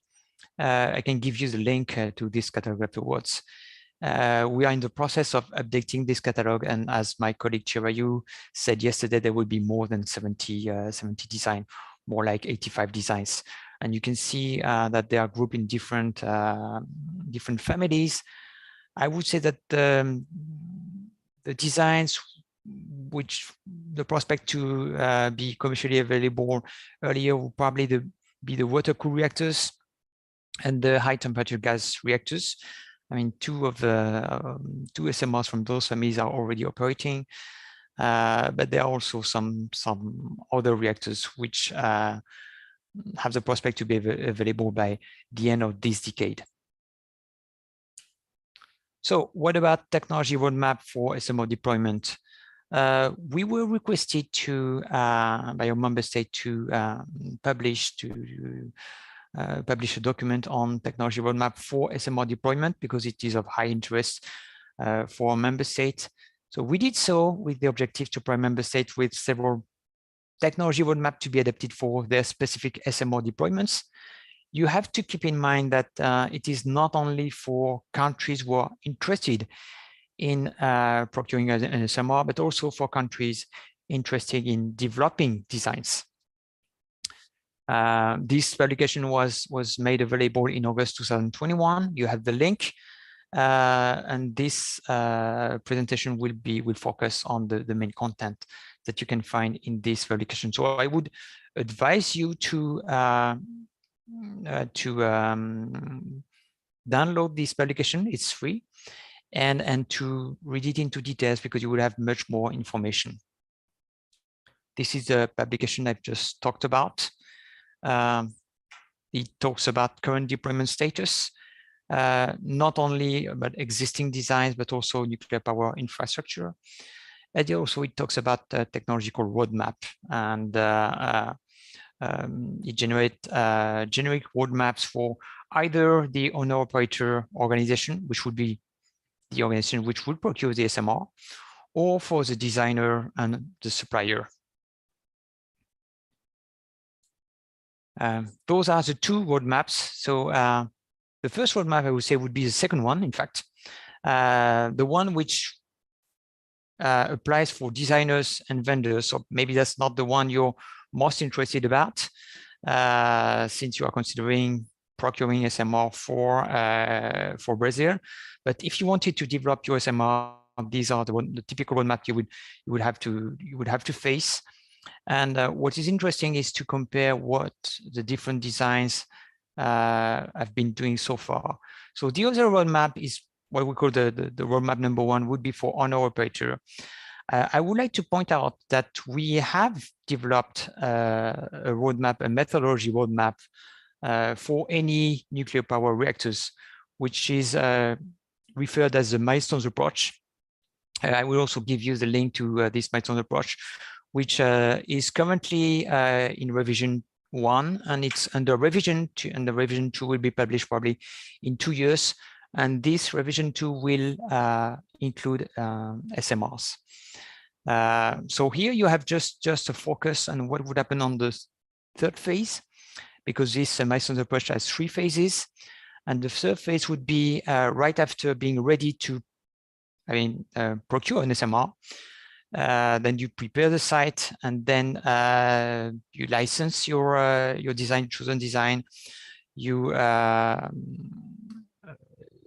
And then you start construction while overseeing the construction from a regulatory viewpoint. So typically this phase lasts for like 7 years. We expect that it could be shorter for SMRs because the construction span would be shorter too, but still that's a very long time. And if you add the first phase and the second phase, typically we said that a country needs 10 to 15 years to have a nuclear power reactor ready, which is still a very long time. So we expect that it could be shorter for SMR. As I told you before, we are in uncharted territory, which means that we are reviewing right now what is needed in terms of infrastructure, what needs to be in place in order to procure and operate an SMR. And we are trying to see how this can be shortened. Of course, it's difficult for us to do that because usually we would gather member states' experience, and there are no such experience so far. So we need to discuss with either regulators or with vendors, also with government, what they think and what could be accelerated while still having an infrastructure ready and safe, and see if there can be a prospect to shorten this implementation of SMRs, because this is a big issue for many countries. They need electricity. They need electricity in not right now, but in a short number of years. And if we are to tell them that they will have their electricity in 15 years, for many countries, it's just too late. So there is a need to work on this, and we expect that using SMR could also be shorter, and this leads to many questions regarding legal questions, of course, but also regulatory questions. So I guess that my colleague from safety can talk a little bit about that too. So this is an extract from the publication which I've just talked about, which is just a view of what you can expect from a number of design. We just say that they will be ready by the end of this decade. Once again, I would like to point out that this is what they say. This is not done yet, except for the first 3 ones who are either operating or very close to operation for the CAREM design. The Argentinian design. This is just an extract of this publication. You can find all the details on page 102 of this publication, where they discuss more about when different design will be ready. Once again, this is what the designers and the vendors expect. This is a prospective view, so we don't know for sure when these designs will be commercially available, but the objective is definitely to have them ready by the end of this decade. So that gives us an idea of what could be available. So we put here the different designs that we've talked about, near-term deployment designs with their size, and also when they could be ready. And you can see that you have right now, I mean, I don't know if you can see my screen here. The first one who was commissioned in 2020 is a floating reactor in Russia, northern Russia, was connected in the grid December 2019. And we have also a high temperature reactor in operation in China since the end of last year. We expect the CAREM 25 design, the Argentina design, to start operation in 2023. But for the other reactors, it would be more like around 2027, 28, or toward the end of the decade. So this was just to give you a broad overview of what is expected to be available commercially, but also to give you an idea of what needs to be done in order to deploy those SMRs. So I'm talking here about nuclear infrastructure. We don't have the answer right now because we have the answer for large power reactors, and it takes quite a long time. It takes, in fact, even longer than the time before those designs will be available. So we need to work together, and we need to work collectively on how we can shorten this nuclear infrastructure implementation. We are doing that right now. We expect the Milestones approach to be made available, I mean, the revision to be made available in 2 years. And we are also working on a more like a technical document, which would be a consideration to accelerate the implementation of nuclear infrastructure for SMRs.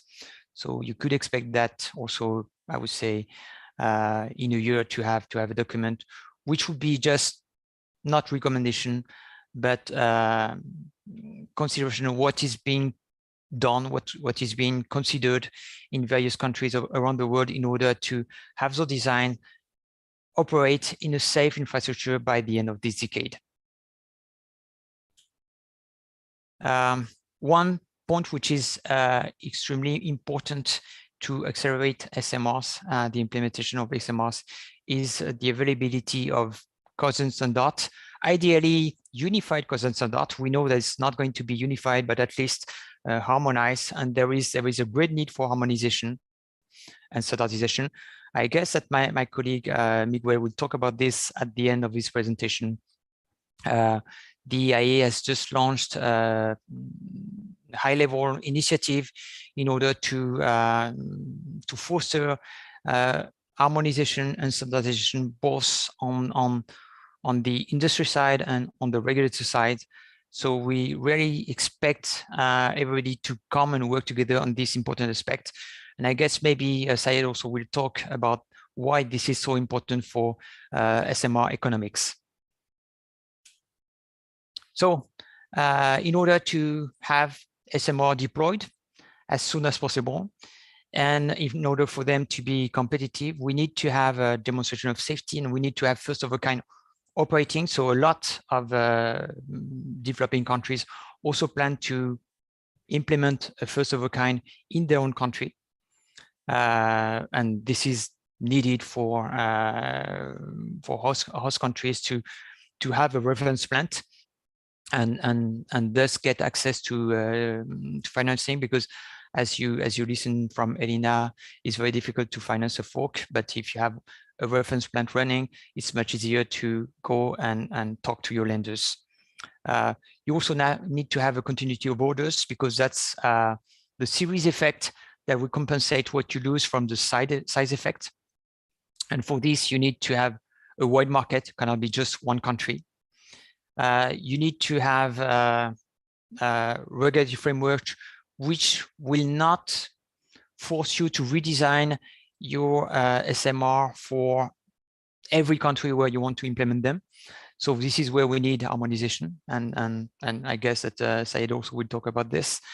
And you need what I've just talked about, development of nuclear infrastructure, but development of nuclear infrastructure which will not take 10 years before you can start building, because that would be just too long for the expectation of the member states. So we have still a lot to do. This is uncharted territory because we don't have the feedback from the member state, but we need to work with the member state to see what can be done so that these very interesting new products could change the world of our industry. So I would like to thank you. I propose that if you have one specific question on this presentation, you can ask it now. Otherwise, I can switch to my colleagues, and we will keep anyway long time for question and answers at the end of our 3 presentations. So it's as you want. I can answer any question that you have right now. Benoit, if I may, this is Miguel.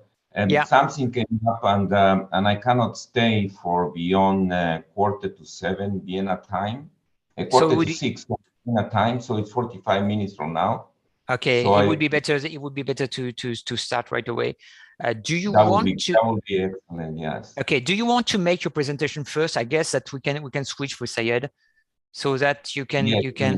That would be better, because if there are questions, that would be much better that you can answer them directly. I apologize for that, but it's something unexpected. Okay, yeah. Let's do that. Stay for as many questions as the audience will have. Okay, let's do that. Let's be flexible, and please share your screen. Sure.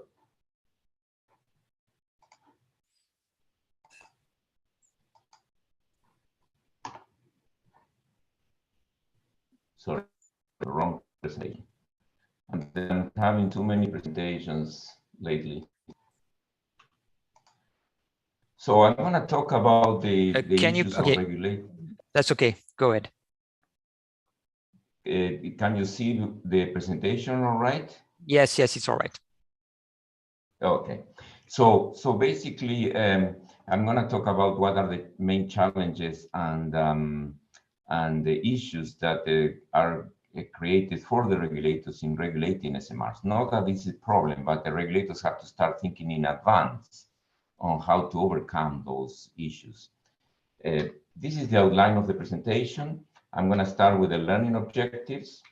So at the end of this presentation, I hope that you will understand what are the main challenges presented by the proposed novel SMR designs to regulators, how the licensing process for nuclear installation goes, that is strictly applicable as well for SMRs, what the agency is doing on SMR safety and regulation. Benoit mentioned that this applicability study of the safety standard, I will mention that briefly during my presentation.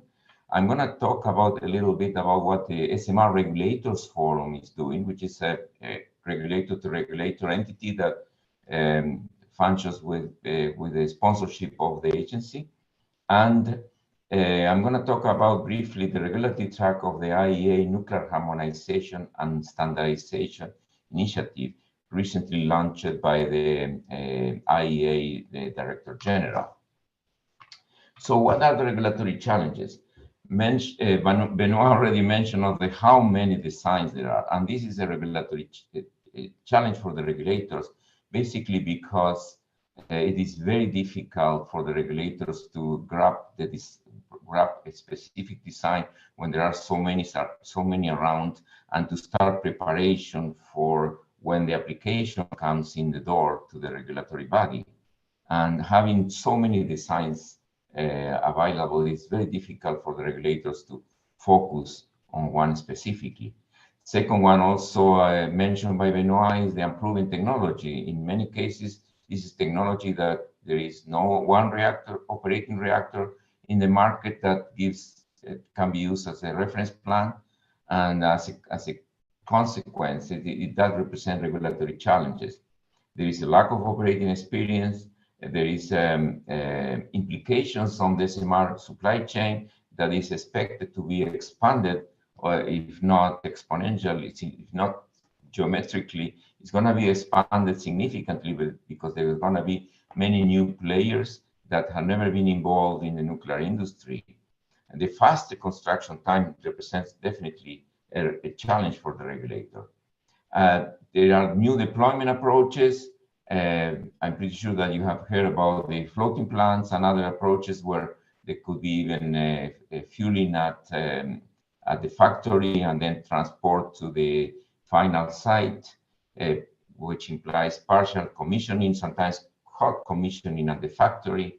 There might be more than one regulatory jurisdiction involved in the process, because when you have radioactive material in a reactor, then you have to have a license, and even though this might not be the final destination of the reactor. And for all of these, regulatory processes need to be adapted as appropriate. The regulators don't want to be the bottleneck of the deployment of SMRs, but they want to apply the due diligence to make sure that they will operate safely.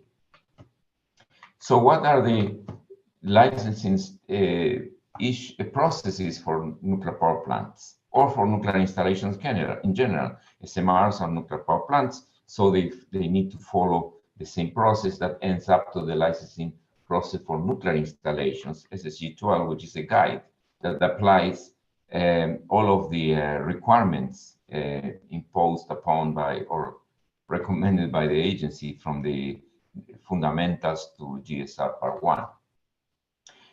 Let's just to put us all on the same page, let's talk briefly about the lexicon that we use in the licensing process. One is the authorization that is granted by the regulatory body to give a permission to an operator to operate a nuclear installation. In most countries, in all countries, I would say, this activity is forbidden without the license. The license is a legal document that is used by the regulator to authorize the operation of the activity. The licensee or operator are the holder of the license, and they are ultimately responsible for the safety of the facility.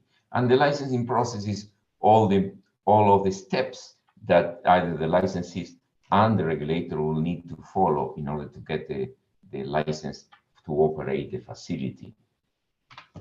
The licensing process are bound by certain principles that these are basic and fundamental to make sure that it's clear for everybody.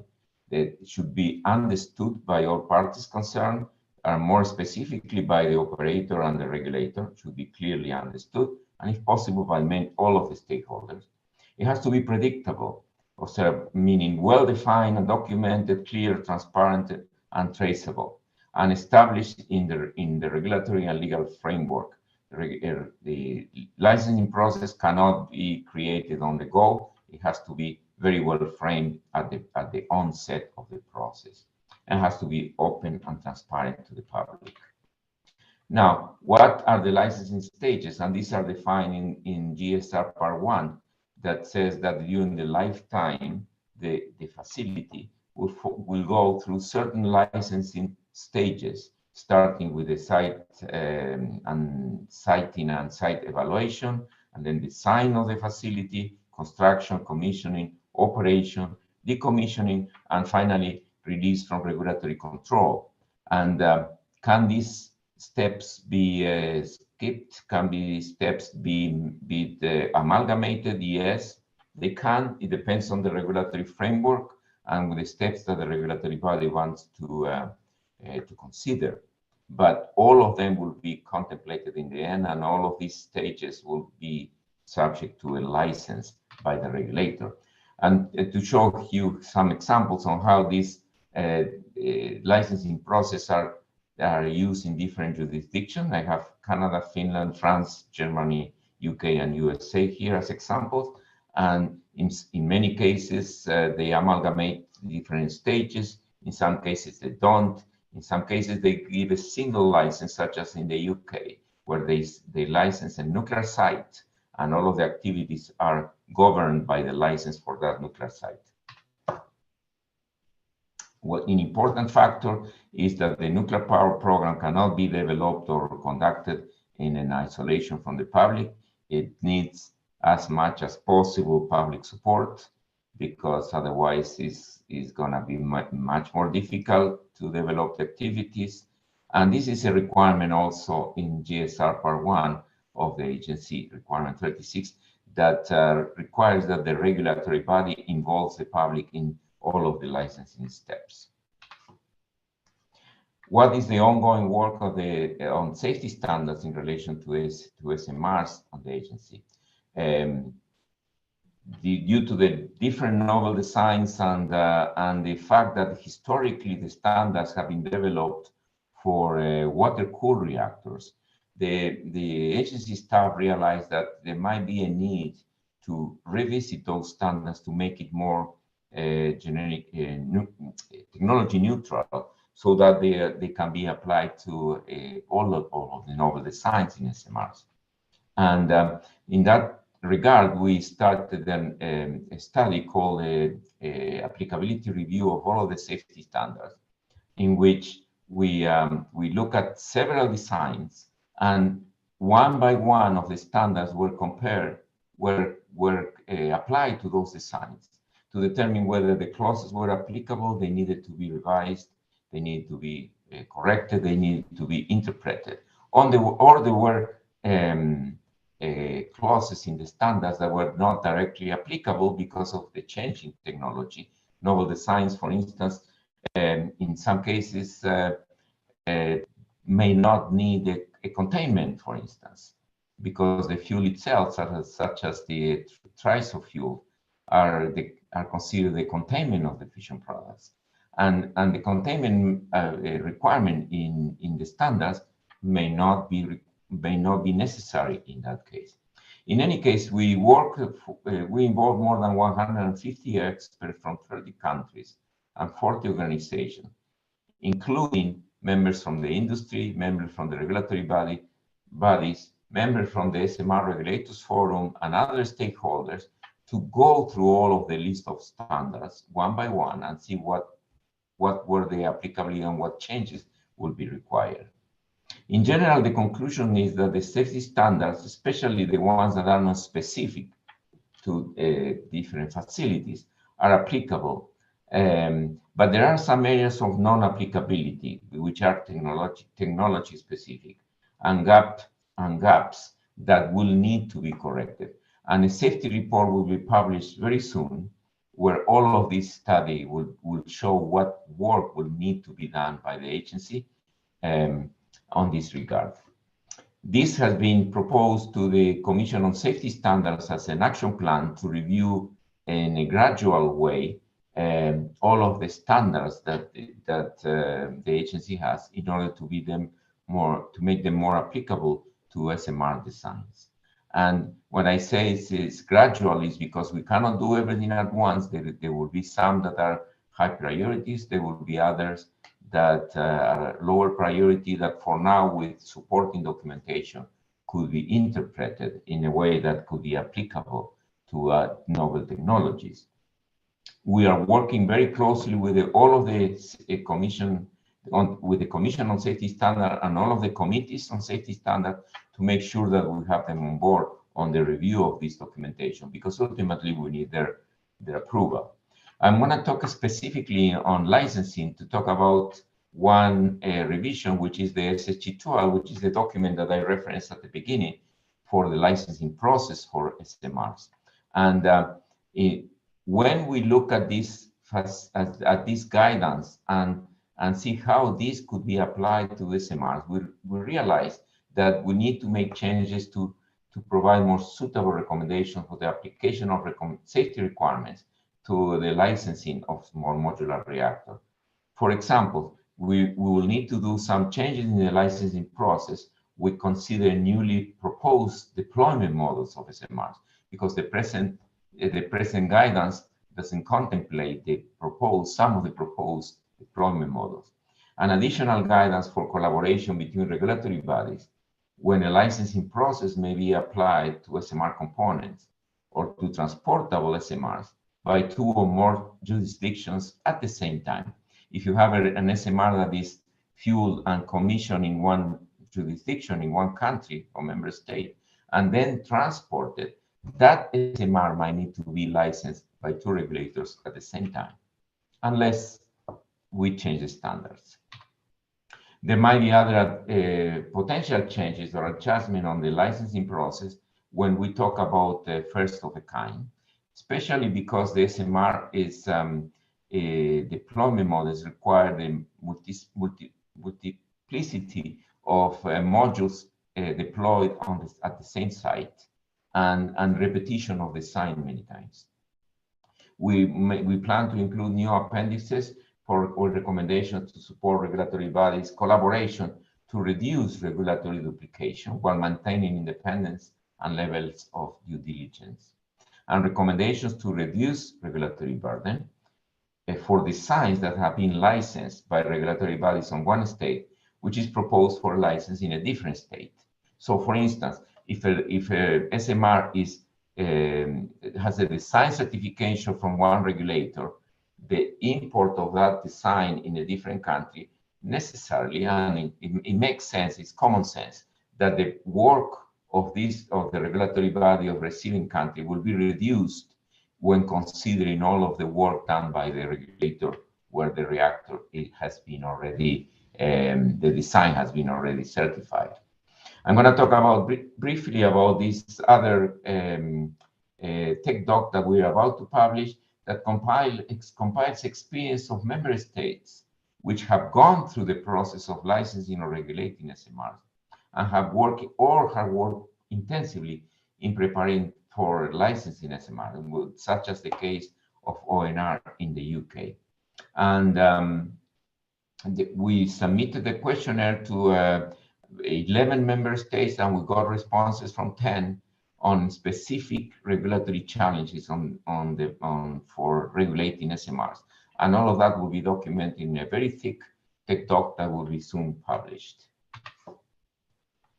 So I'm going to talk briefly about the regulatory forum, which is a one regulator-to-regulator entity where the agency plays the role of the scientific secretariat. This is the list of members of the regulatory forum. As I said, all of these countries have had experience in regulating SMR or have had invested a significant amount of resources in preparing to licensing SMRs. And we have several observers that participate on a regular basis, and we have terms of reference that dictates how the forum works. And this is the structure of the forum, has a steering committee with a chair or vice chair, and the secretariat is the agency, and it has technical working groups. And one works on licensing, one works on design and safety assessment, and the other one works on manufacturing, construction, commissioning, and operation issues. And all of this is done from the regulatory perspective. These are the objectives of the forum. I'm not going to go into detail there because my time is running out. But basically, it's to collaborate and to discuss about the challenges and document these. And this is where the outcomes of the forum come. The regulatory forum documents the outcomes in reports. These reports are published, and are available on the agency website. These are the examples of near-term versus long-term regulatory areas of interest for the forum. In the long term, we are working right now on how the regulators could work together when it comes to mutual recognition of regulatory assessment, joint assessments or collaboration in order to reduce the regulatory burden when the next stage of the deployment model comes after the first of a kind have been installed in several countries, and when the nth of the kind are deployed in other countries or in the same original country. These are the areas of work of the forum. We talked about graded application of graded approach and defense in-depth principle. Conclusion is whatever we apply for nuclear power plants is applicable to SMRs. We talked about the emergency planning zone, and where the conclusion was, yes, there is room for reduction of the emergency planning zone because of the potential consequences are significantly reduced. On phase 2, they talk about licensing issues, design and safety analysis, and manufacturing and commissioning issues. Phase 3, which is just started, it talks about what I said about the longer term objectives of the forum, to talk about collaboration, could talk about processes in order to reduce regulatory burden to the designs. And we also will discuss about security and safeguards and safety of the 3S's interfaces in order to optimize the design from the regulatory perspective. As I said before, the reports have been published for phase 1 and 2 have been published. We expect to publish the phase 3, which is in progress now, to be published in the first interim reports by the end of this year, and the final report from this phase by the end of next year. We do also offer workshops for promotion of what the forum is doing, and of interest to Brazil will be the workshop planned for Latin America in December 22, last month of this year, hosted by the ARN from Argentina, which will also include a visit to the current construction site. This is the page of the forum. In the presentation that you have, you can access the site directly. And finally, and last but not least, is the initiative of the nuclear harmonization and standardization by the Director General of the agency. So the objective of this, perhaps you have heard this in previous presentations, but it's a roadmap with concrete actions and milestones for technology holders and operators, and a roadmap with concrete action and milestones.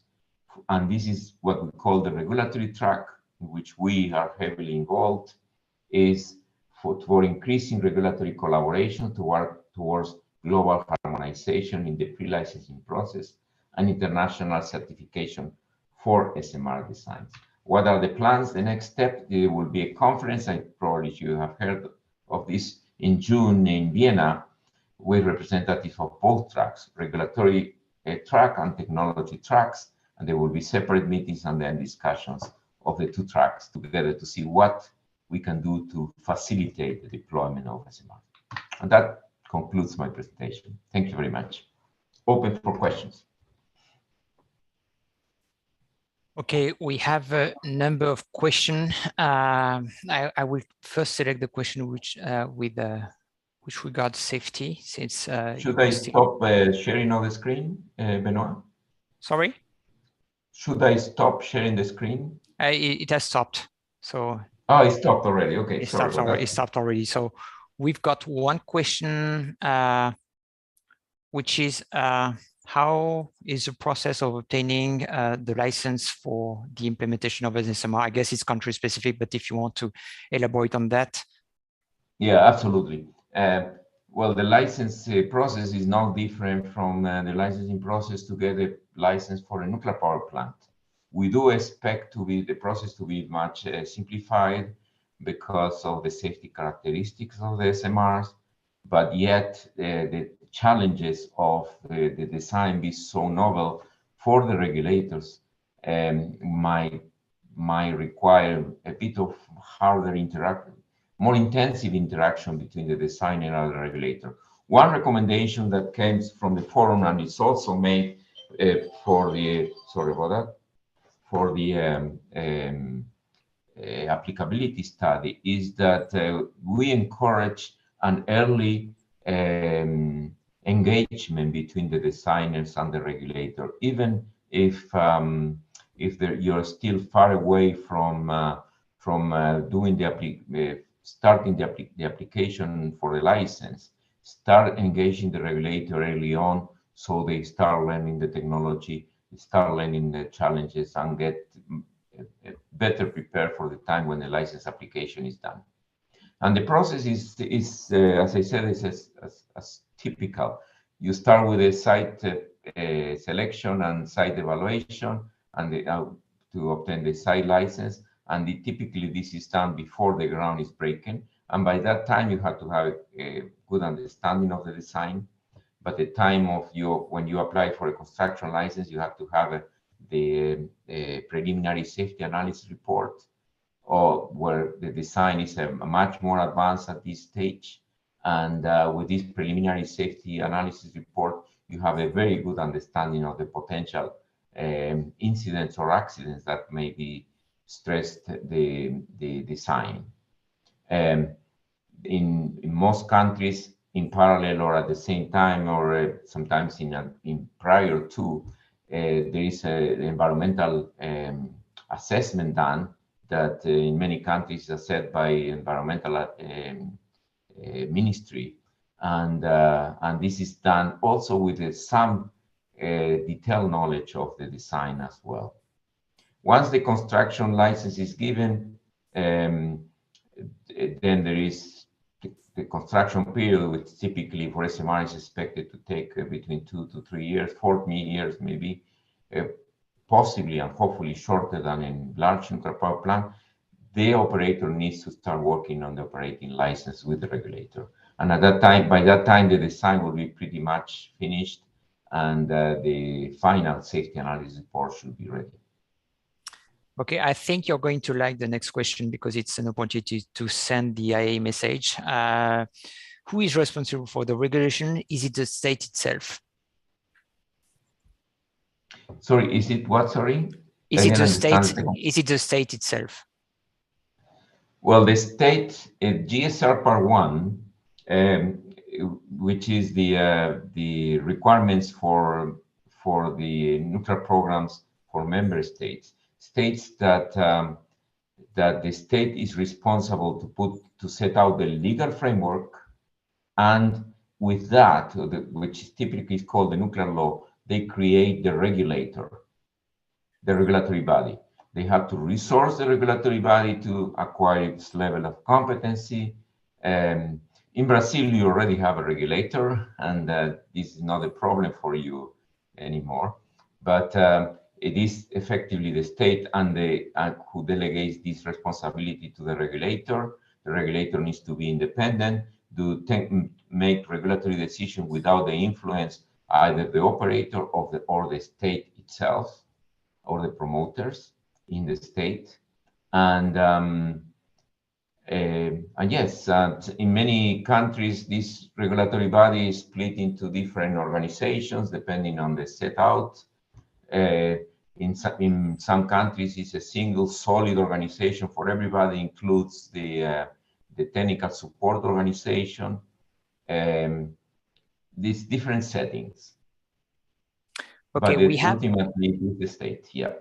Yes, we have a very specific question regarding which standards are followed regarding fire protection for SMR. So I think we have an SSG for protection against internal hazard, but nothing specific for SNR. Could you elaborate on that? Yeah, I don't know exactly the standard. I can get that, but it's very easy to find it through with the browser. They are all published, shown in the agencies on the agency site. We'll give the link. We'll give the link afterwards. Yes, but there is nothing specific for SMR in terms of standards, and even less so specifics such as fire protection. So the way to find what we got so far is looking for fire protection requirements for nuclear installations, or if you want something more specific, is to look for fire protection for nuclear power plants. How to work with the different standards to step up such equipment qualification? Is a consensus possible? I guess it's about harmonization that the question is about. Yeah, there are two tracks, as the DG initiative said. The industry has to agree on the codes and standards to be used, perhaps in conversation with the regulators. And there is a work of the regulatory bodies to try to come up with some commonalities. And the objective will be a design that is licensable in country A. The same design, without design changes, will also be licensable in country B. That's the ultimate objective.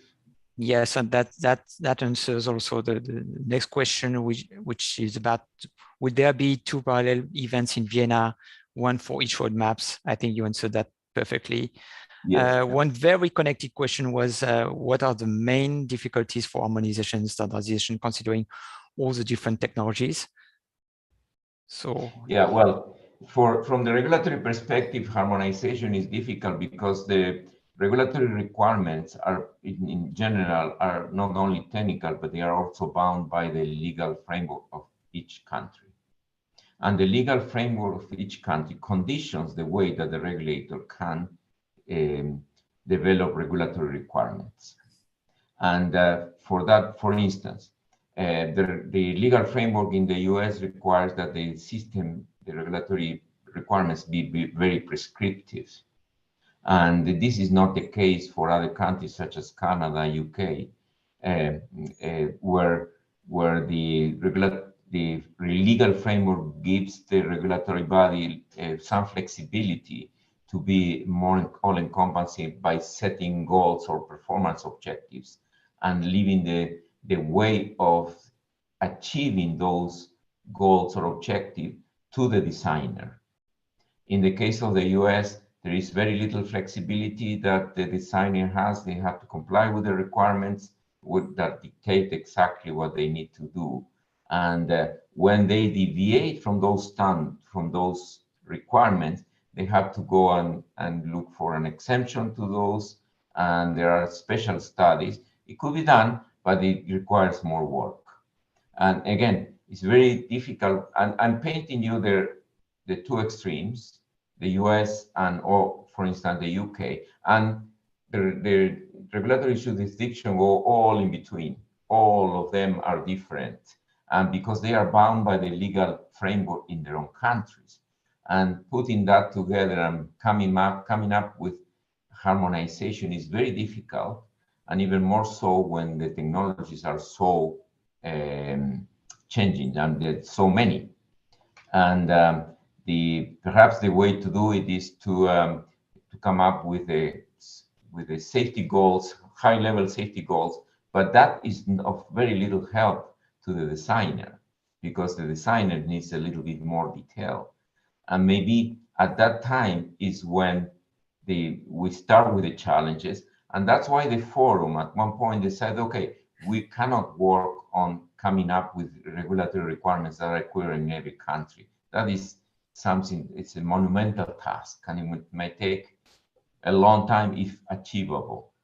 If achievable. So let's discuss about processes to make the reviews of this regulator more acceptable to this other regulator, considering that they have different regulatory frameworks. And this is what this process is what the forum intends to connect in order to facilitate the collaboration. Thank you very much, Miguel. It's 17:34 here, so I think if you need to leave, that will be okay. We have a few more minutes if needed. If there are more questions, I can stick around. There are more questions, but not safety related. So okay. Let me see. There is a new one here. Is there a need for specific certification for this type of reactors in the case of operation teams integrated to the electrical system. I'm not sure I fully understand what the question is. That's what would be the operation team integrated to the electrical system. That's not something I understand fully. Seems I to don't be. think that is related to a regulation of nuclear. No, that's probably. That's not clear enough for me. I'm sorry. So the other questions, let me go back to the questions. I will go through them very quickly. Okay.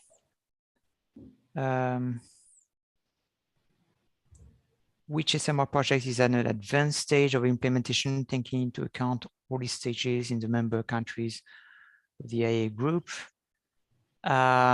I guess, I mean, we can talk, and there is another question about when we can expect an SMR to operate. In fact, there are already 2 SMRs which are operating, one in Russia, floating NPP, and one other in China, the high temperature gas cool reactors. And we expect also the Argentinian SMR to operate probably in 2023. So you're never sure when you talk about nuclear, but that's close enough to be certain that it will operate closely. And for the rest of the design, not all of them, of course, but we can expect to have some other design operating by the end of this decade. So it's not something which is too far away. Absolutely, yeah. Okay, this we answered. And then I have one question, which is a perfect question to hand over to Syed for his presentation. Society will need to be very well informed to understand the socioeconomic and environmental advantages and benefit of this technology. How does the agency view this issue? I guess this is a perfect question for you to start your presentation, Syed. Okay, thank you very much to the audience, and thank you, Benoit, for your understanding. And I apologize for having to leave this early. Thank you, Miguel. Thank you. Bye-bye. Thank you, Benoit. Do you hear me? Yes. Can you share your presentation, please? Yeah.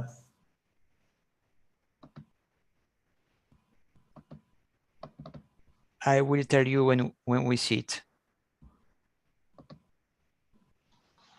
Can you put it full screen? Full screen. Okay, we don't see it full screen here. We see your present. Okay, my advice would for you not to put it full screen and to go through it. Otherwise, you will not be able to navigate. Do you see it now? Yes, we see costs have to be balanced against benefits. Okay. Very good. Yeah, go ahead. Thank you very much, Benoit, and thank you for the organizers for the opportunity. I'm Syed Dardour from the Plan and Economic Studies section of the IEA. I will be making a presentation that provides some useful insights, I hope, into the economics of nuclear power in general and SMRs in particular. Just to start, I would like to stress the need to account for different perspectives that we could have when we talk about economics, when we talk about costs. So there's the perspective of the project developer. Typically, all the discussion about generation costs and construction costs and so on. These costs are borne by the developer. Whereas if we talk about externalities, we talk about society. So it's important to know which perspective we are considering when addressing these topics. The second aspect I would like to highlight is that costs should always be balanced against benefits. And typically, when comparing different energy sources, different alternatives that are available in a country to meet the demand for energy, for electricity, we have to look at the value added, the value proposition of the technology vis-a-vis the cost, and not consider them in isolation. For instance, we are dealing, when we talk about SMRs, we are dealing with an electricity in a power generation system. We have many technologies out there, and these technologies are usually built, developed to ensure security and reliability of supply, to balance the growing penetration of variable renewables, to provide electricity at an affordable price for the consumer. There may also be some global concerns for climate change, the need for progressively substituting fossil-based energy systems with more sustainable clean energy sources. I think these aspects should be taken into account.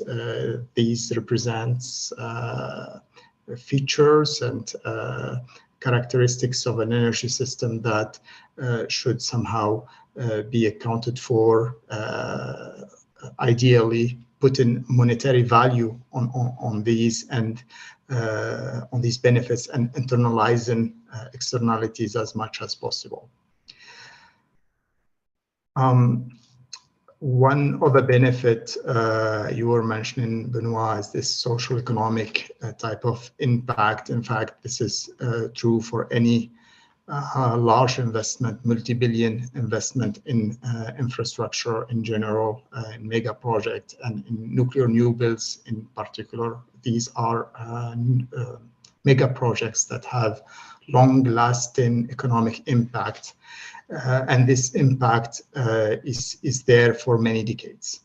When we talk about impacts, we talk about economic growth, about job creation, about direct impact related to the project activities themselves, about indirect impacts. So basically, the provision of services, raw materials that directly contribute to the project, and the induced effect, the fact that the project will generate impact beyond its own limits. And this was highlighted by at least the two reports you see in the screen, one by the OECD NEA and the IAEA on measuring employment generated by the nuclear sector, and the other one by the IMF, the International Monetary Fund, which tried to measure the multipliers, the economic impacts that are attached to investment in clean energy sources.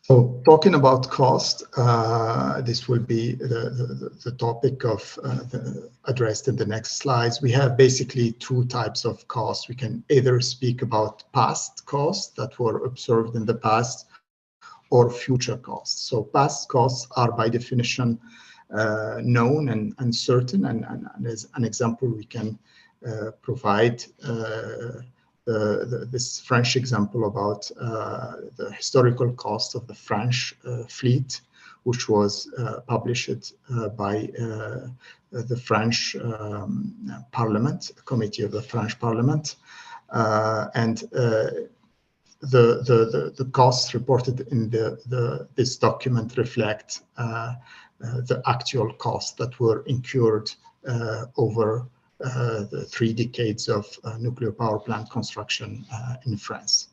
By contrast, we have future costs. So when we talk about SMR, we talk mostly about future costs, although we have already 2 SMRs in operation, but still information about the cost of SMR are unknown and uncertain, and we can only approximate the probable cost of such a program.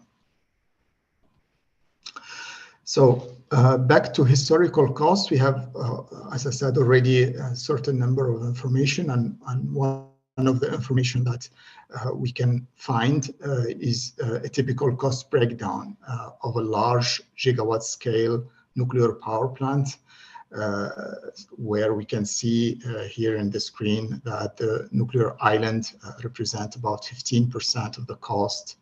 And then we have the top 3 contributors to the overnight cost, to the EPC cost, the nuclear island, the turbine island, and the electrical and IC equipment. And within these categories, we have more or less detailed breakdown where we can identify what drives the cost of each categories. And for instance, for the nuclear island, it's the equipment of the primary circuit. For the turbine island, it's the turbine building equipment, representing about 7% of the total. And for the electrical and IC system, the instrumentation and control, which represent the largest contribution to this category. So with the cost, with the overnight cost, we have also the duration, so the project delivery time, and we have statistics here from our database, the agency PRIST database, that show a clear correlation between the reactor size and construction schedule. So basically what the figure tells here is that construction duration can be reduced by smaller plant size. This is what we observe. The nuclear power plants used to be small at the beginning, and for these nuclear power plants, we have the shortest delivery period. And this is an argument in favor of SMR. And as highlighted by the previous speaker, the delivery time is heavily influenced by regulation and changes in regulations, as we saw in the US. As to the recurring costs, so we have, we have this construction and commissioning period where we have capital expenditures, and then the reactor starts operation, and then we have to pay for fuel and for O&M cost. What we can see for nuclear power, or what we saw in the past, is that once the NPP is built, fuel and O&M costs are rather low and stable. And most of them are fixed costs and related to operation and maintenance. And O&M costs are particularly influenced by regulatory requirements. And in most cases, labor is the biggest contributor to O&M costs. So this contrasts to other energy sources such as fossil power plants, for which the fuel cost is the dominant category in recurring cost. And then we have financing costs, and financing costs are really important for large capital projects in general. So all clean energy projects are capital intensive, and nuclear is one of them. And financing costs are really related to the way financial risk is assessed, is managed, is mitigated through the different phases of a nuclear project. And here we have an overview of these phases. We have the infrastructure development phase and the reactor. If you have an SMR and we need to spend time and effort developing the concept, so we have this preparatory phase, which Benoit described. We have at the agency a standard and the reference called the Milestone approach, which depicts very well what needs to be done during this phase. We have the construction and commissioning phase, during which costs need to be optimized and kept as low as possible. The duration, the delivery of the project should be minimized, should avoid overruns and over budget. And then once the reactor starts operating, the operating costs, the fuel costs, and other recurring costs should be kept at as low as possible, while at the same time diversifying the sources of revenue, selling services in addition to electricity. So potentially heat and flexibility to balance renewables, for instance, hydrogen, desalination, whatever we can sell. This improves the economics of the nuclear project. And this also provides signals to the investors so that they can be more confident about the project. And then, of course, as for any generation asset, it's always good to maximize the use of that generation asset over the longest possible period, so that the initial capital could be recovered and returns could be offered to the shareholders, to the stakeholders and the financiers having financed the plant. So financial risk is really related in the case of nuclear to the two key phases, which are construction. So construction clearly needs to be delivered on time, on budget, to minimize the interest during construction. And then during operation, where revenues need to be secured through PPAs and other mechanisms that guarantee a minimum level of revenue to the promoters of the project. So talking about risks, we have many of them. We have, as for any power generation project, we have external risks, which are related to the broad context for which there is the promoter of the project has little control, but the government and the public sector decision maker has more control. So an enabling environment would be needed, and that's clearly the role of the government to make sure that the project is not exposed to economic, political, social risk, legal risks, which are outside the control of the promoter. And then we have internal risks which fall within the scope of the project promoter, typically project management risks, scope of work, etc. And these risks need to be identified, assessed, and mitigated.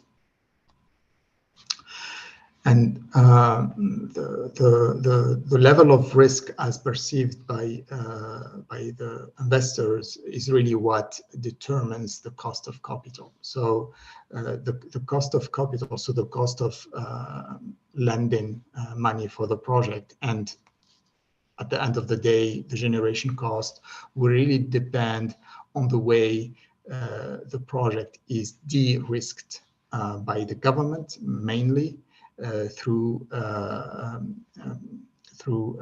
revenue securitization mechanism, but also by the developer, by the utility, with choices of proven design, for instance, proven contractors, and so on. So the way the project is structured, the way the project is executed, is really key to reducing the cost of capital, and also to secure access to capital itself, which is not obvious for projects that have a lot of exposure to political risk, for instance. So this is just an example from the UK of a mechanism that guarantees a minimum revenue. It's a revenue framework, two types of revenue frameworks that are in the UK.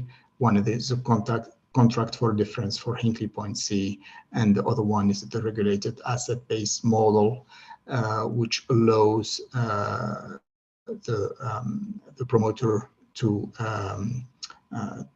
have some revenues before even the start of the project. So now, having talked about different categories of cost, overnight cost, financing cost, and O&M and fuel cost, it's important to mention that these costs are incurred at different timing of the project, which make them very challenging to compare. So the classical methodology for comparing cash flows that occur at different moments in time is what you call discounting, and discounting is at the basis of the calculation of an important metric when it comes to characterizing the economics of an energy system, and this metric is the LCOE metric, the levelized cost of electricity. Say, Yes. can you speed up a little bit, because we want to keep some time for the question. So if you can go. Yes. Yeah, 2 minutes. Be quicker. Thank you. Thank you. So the LCOE, we have here a study from the OECD, NEA, and the International Energy Agency that was published 2 years ago, and that shows that nuclear and nuclear LTO, so long-term operation of existing nuclear power plants, are one of the lowest, have one of the lowest LCOE. And one of the most cost competitive technologies for power generation. What I need to tell you here is that LCOE is very much dependent on the capacity factor of the plant, and this capacity factor historically has been improved, at least in this example. We see it in Korea, to help the plant operate at the maximum of its capacity and then maximize the revenue of that plant. With a grid of high share of renewables, with an evolving grid with high share of renewables, nuclear power plants and other dispatchable generators may not be able to operate with high load factors. So there is a need to come up with a rewarding mechanism that is not only based on the megawatt hours that are sold and put into the grid, but also on the kind of services, ancillary services, capacity mechanism that a nuclear power plant can provide to the grid. So this is just an illustration of how LCOE could vary when the load factor decreases. And typically these are the OECD data, and you can see for nuclear, for which the LCOE is 71 in this one of the calculation. This LCOE could dramatically increase if the capacity factor decreases. So there's a need to come up with other mechanism for rewarding nuclear for the value it provides to the grid, in case it is in a system where it has to balance load follow and operate at a low capacity factor. So I will skip these 2 slides, talk a little bit about SMR. So SMRs, I think, are not new. I think we all agree on that. Historically, there was a move from small reactors to big reactors because it gets progressively cheaper to add new capacity. It's important, and we saw this in the case of France, that while increasing the capacity of the nuclear power plants, we keep building and we keep learning. That results in a decrease in costs and delivery times, and we have to pay attention to some periods where we don't have sufficient demand for nuclear components and services, which could lead to difficulties in the supply chain and ultimately to substantial losses of knowledge, experience, and qualifications. And this what happened somehow to the A380, for which the production was stopped due to the lack of orders. So this has to be avoided. We have to also to see within the nuclear supply chain who is the weakest runner, and to have a critical analysis of the supply chain and identify what needs to be done in order to keep the supply chain working and learning. So learning is related really to the capacity of an industry to produce. So as we produce, we learn, and this is an empirical observation. We have also facts and data from fossil fuel power plants. So the learning rate decreases in general, is very high at the beginning and then decreases as power plants are built and operated. As far as SMRs are concerned, learning is one key driver of the SMR economics. The other one is the economies of series and modularity, which we hope to achieve. But also we have to keep in mind that we have also to offset higher operation and probably fuel costs in addition to the economies of scale. We have a number of studies here that I mentioned on this slide that describe the savings and the gain that we can achieve by going modular.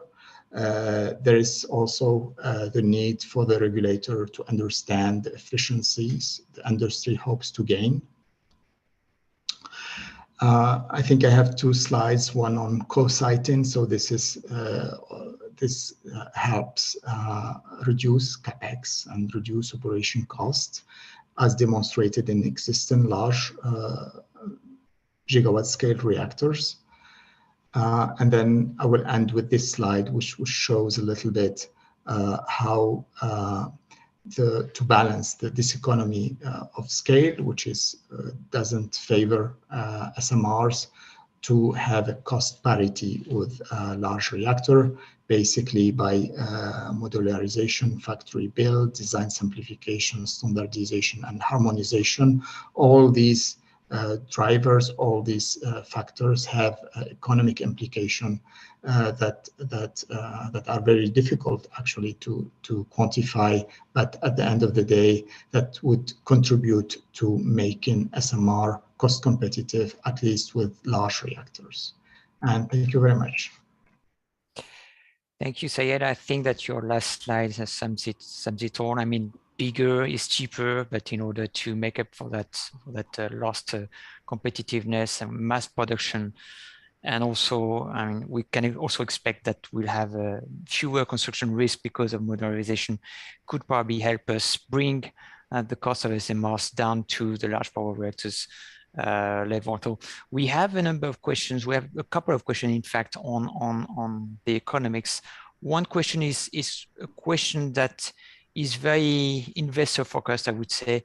How long would be the payback period for an SMR? I mean, we know that for large power reactors would be 15 to 20 years, but do you have any ideas of how much it could be for an SMR?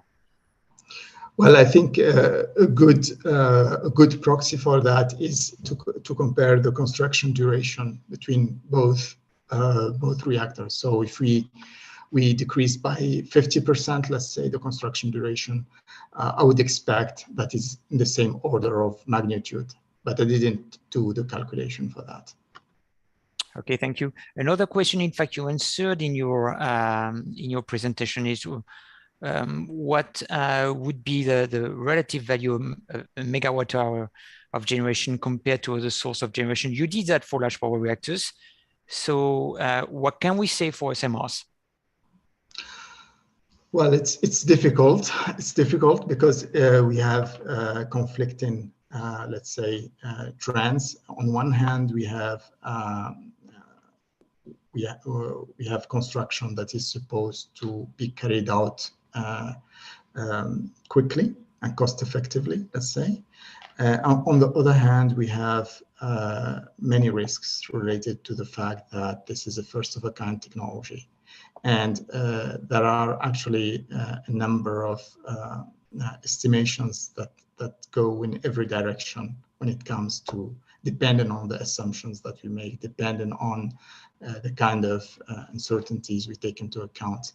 But I think maybe we can say that on a kilowatt hour, on a per kilowatt of installed capacity basis, the first generation of SMRs would be probably 10-20% more expensive than large reactors, but cost parity will be achieved.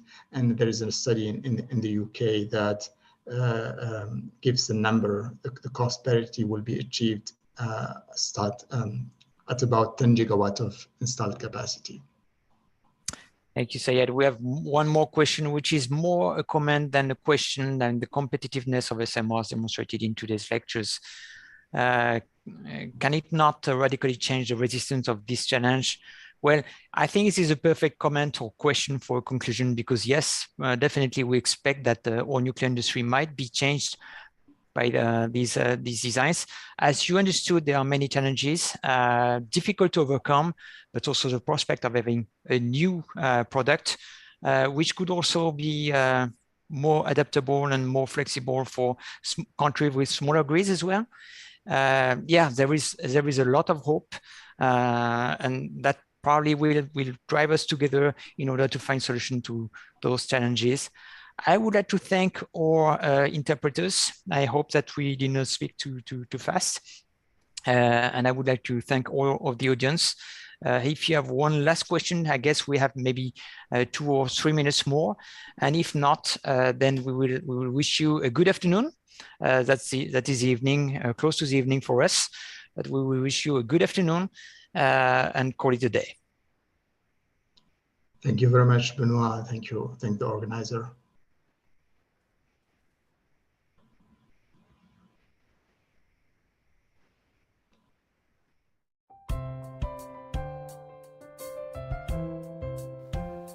Welcome to Holtec International, a world leader in engineering, design, and custom manufactured equipment to the energy industry and beyond. Founded in 1986, Holtec has expanded globally with operation centers around the world. Holtec's 4 manufacturing plants use state-of-the-art fabrication and automation tools to create cutting-edge technology and innovative equipment. Holtec's skilled professionals specialize in unique disciplines that include nuclear analysis, specialty engineering, design, and manufacturing. Holtec leads the industry in management of spent nuclear fuel. More than 120 nuclear power facilities rely on Holtec for wet storage rack and insert design and implementation. Over 130 nuclear power plants rely on Holtec for dry storage and transportation equipment and services. This long-standing experience in spent fuel management has now positioned Holtec as a premier leader in decommissioning of shuttered nuclear power plants. Holtec innovation continues to evolve with the design of its SMR-160 small modular reactor, the licensing of the HiStor Consolidated Interim Storage Facility in southeastern New Mexico, a safe, secure, retrievable, temporary storage solution.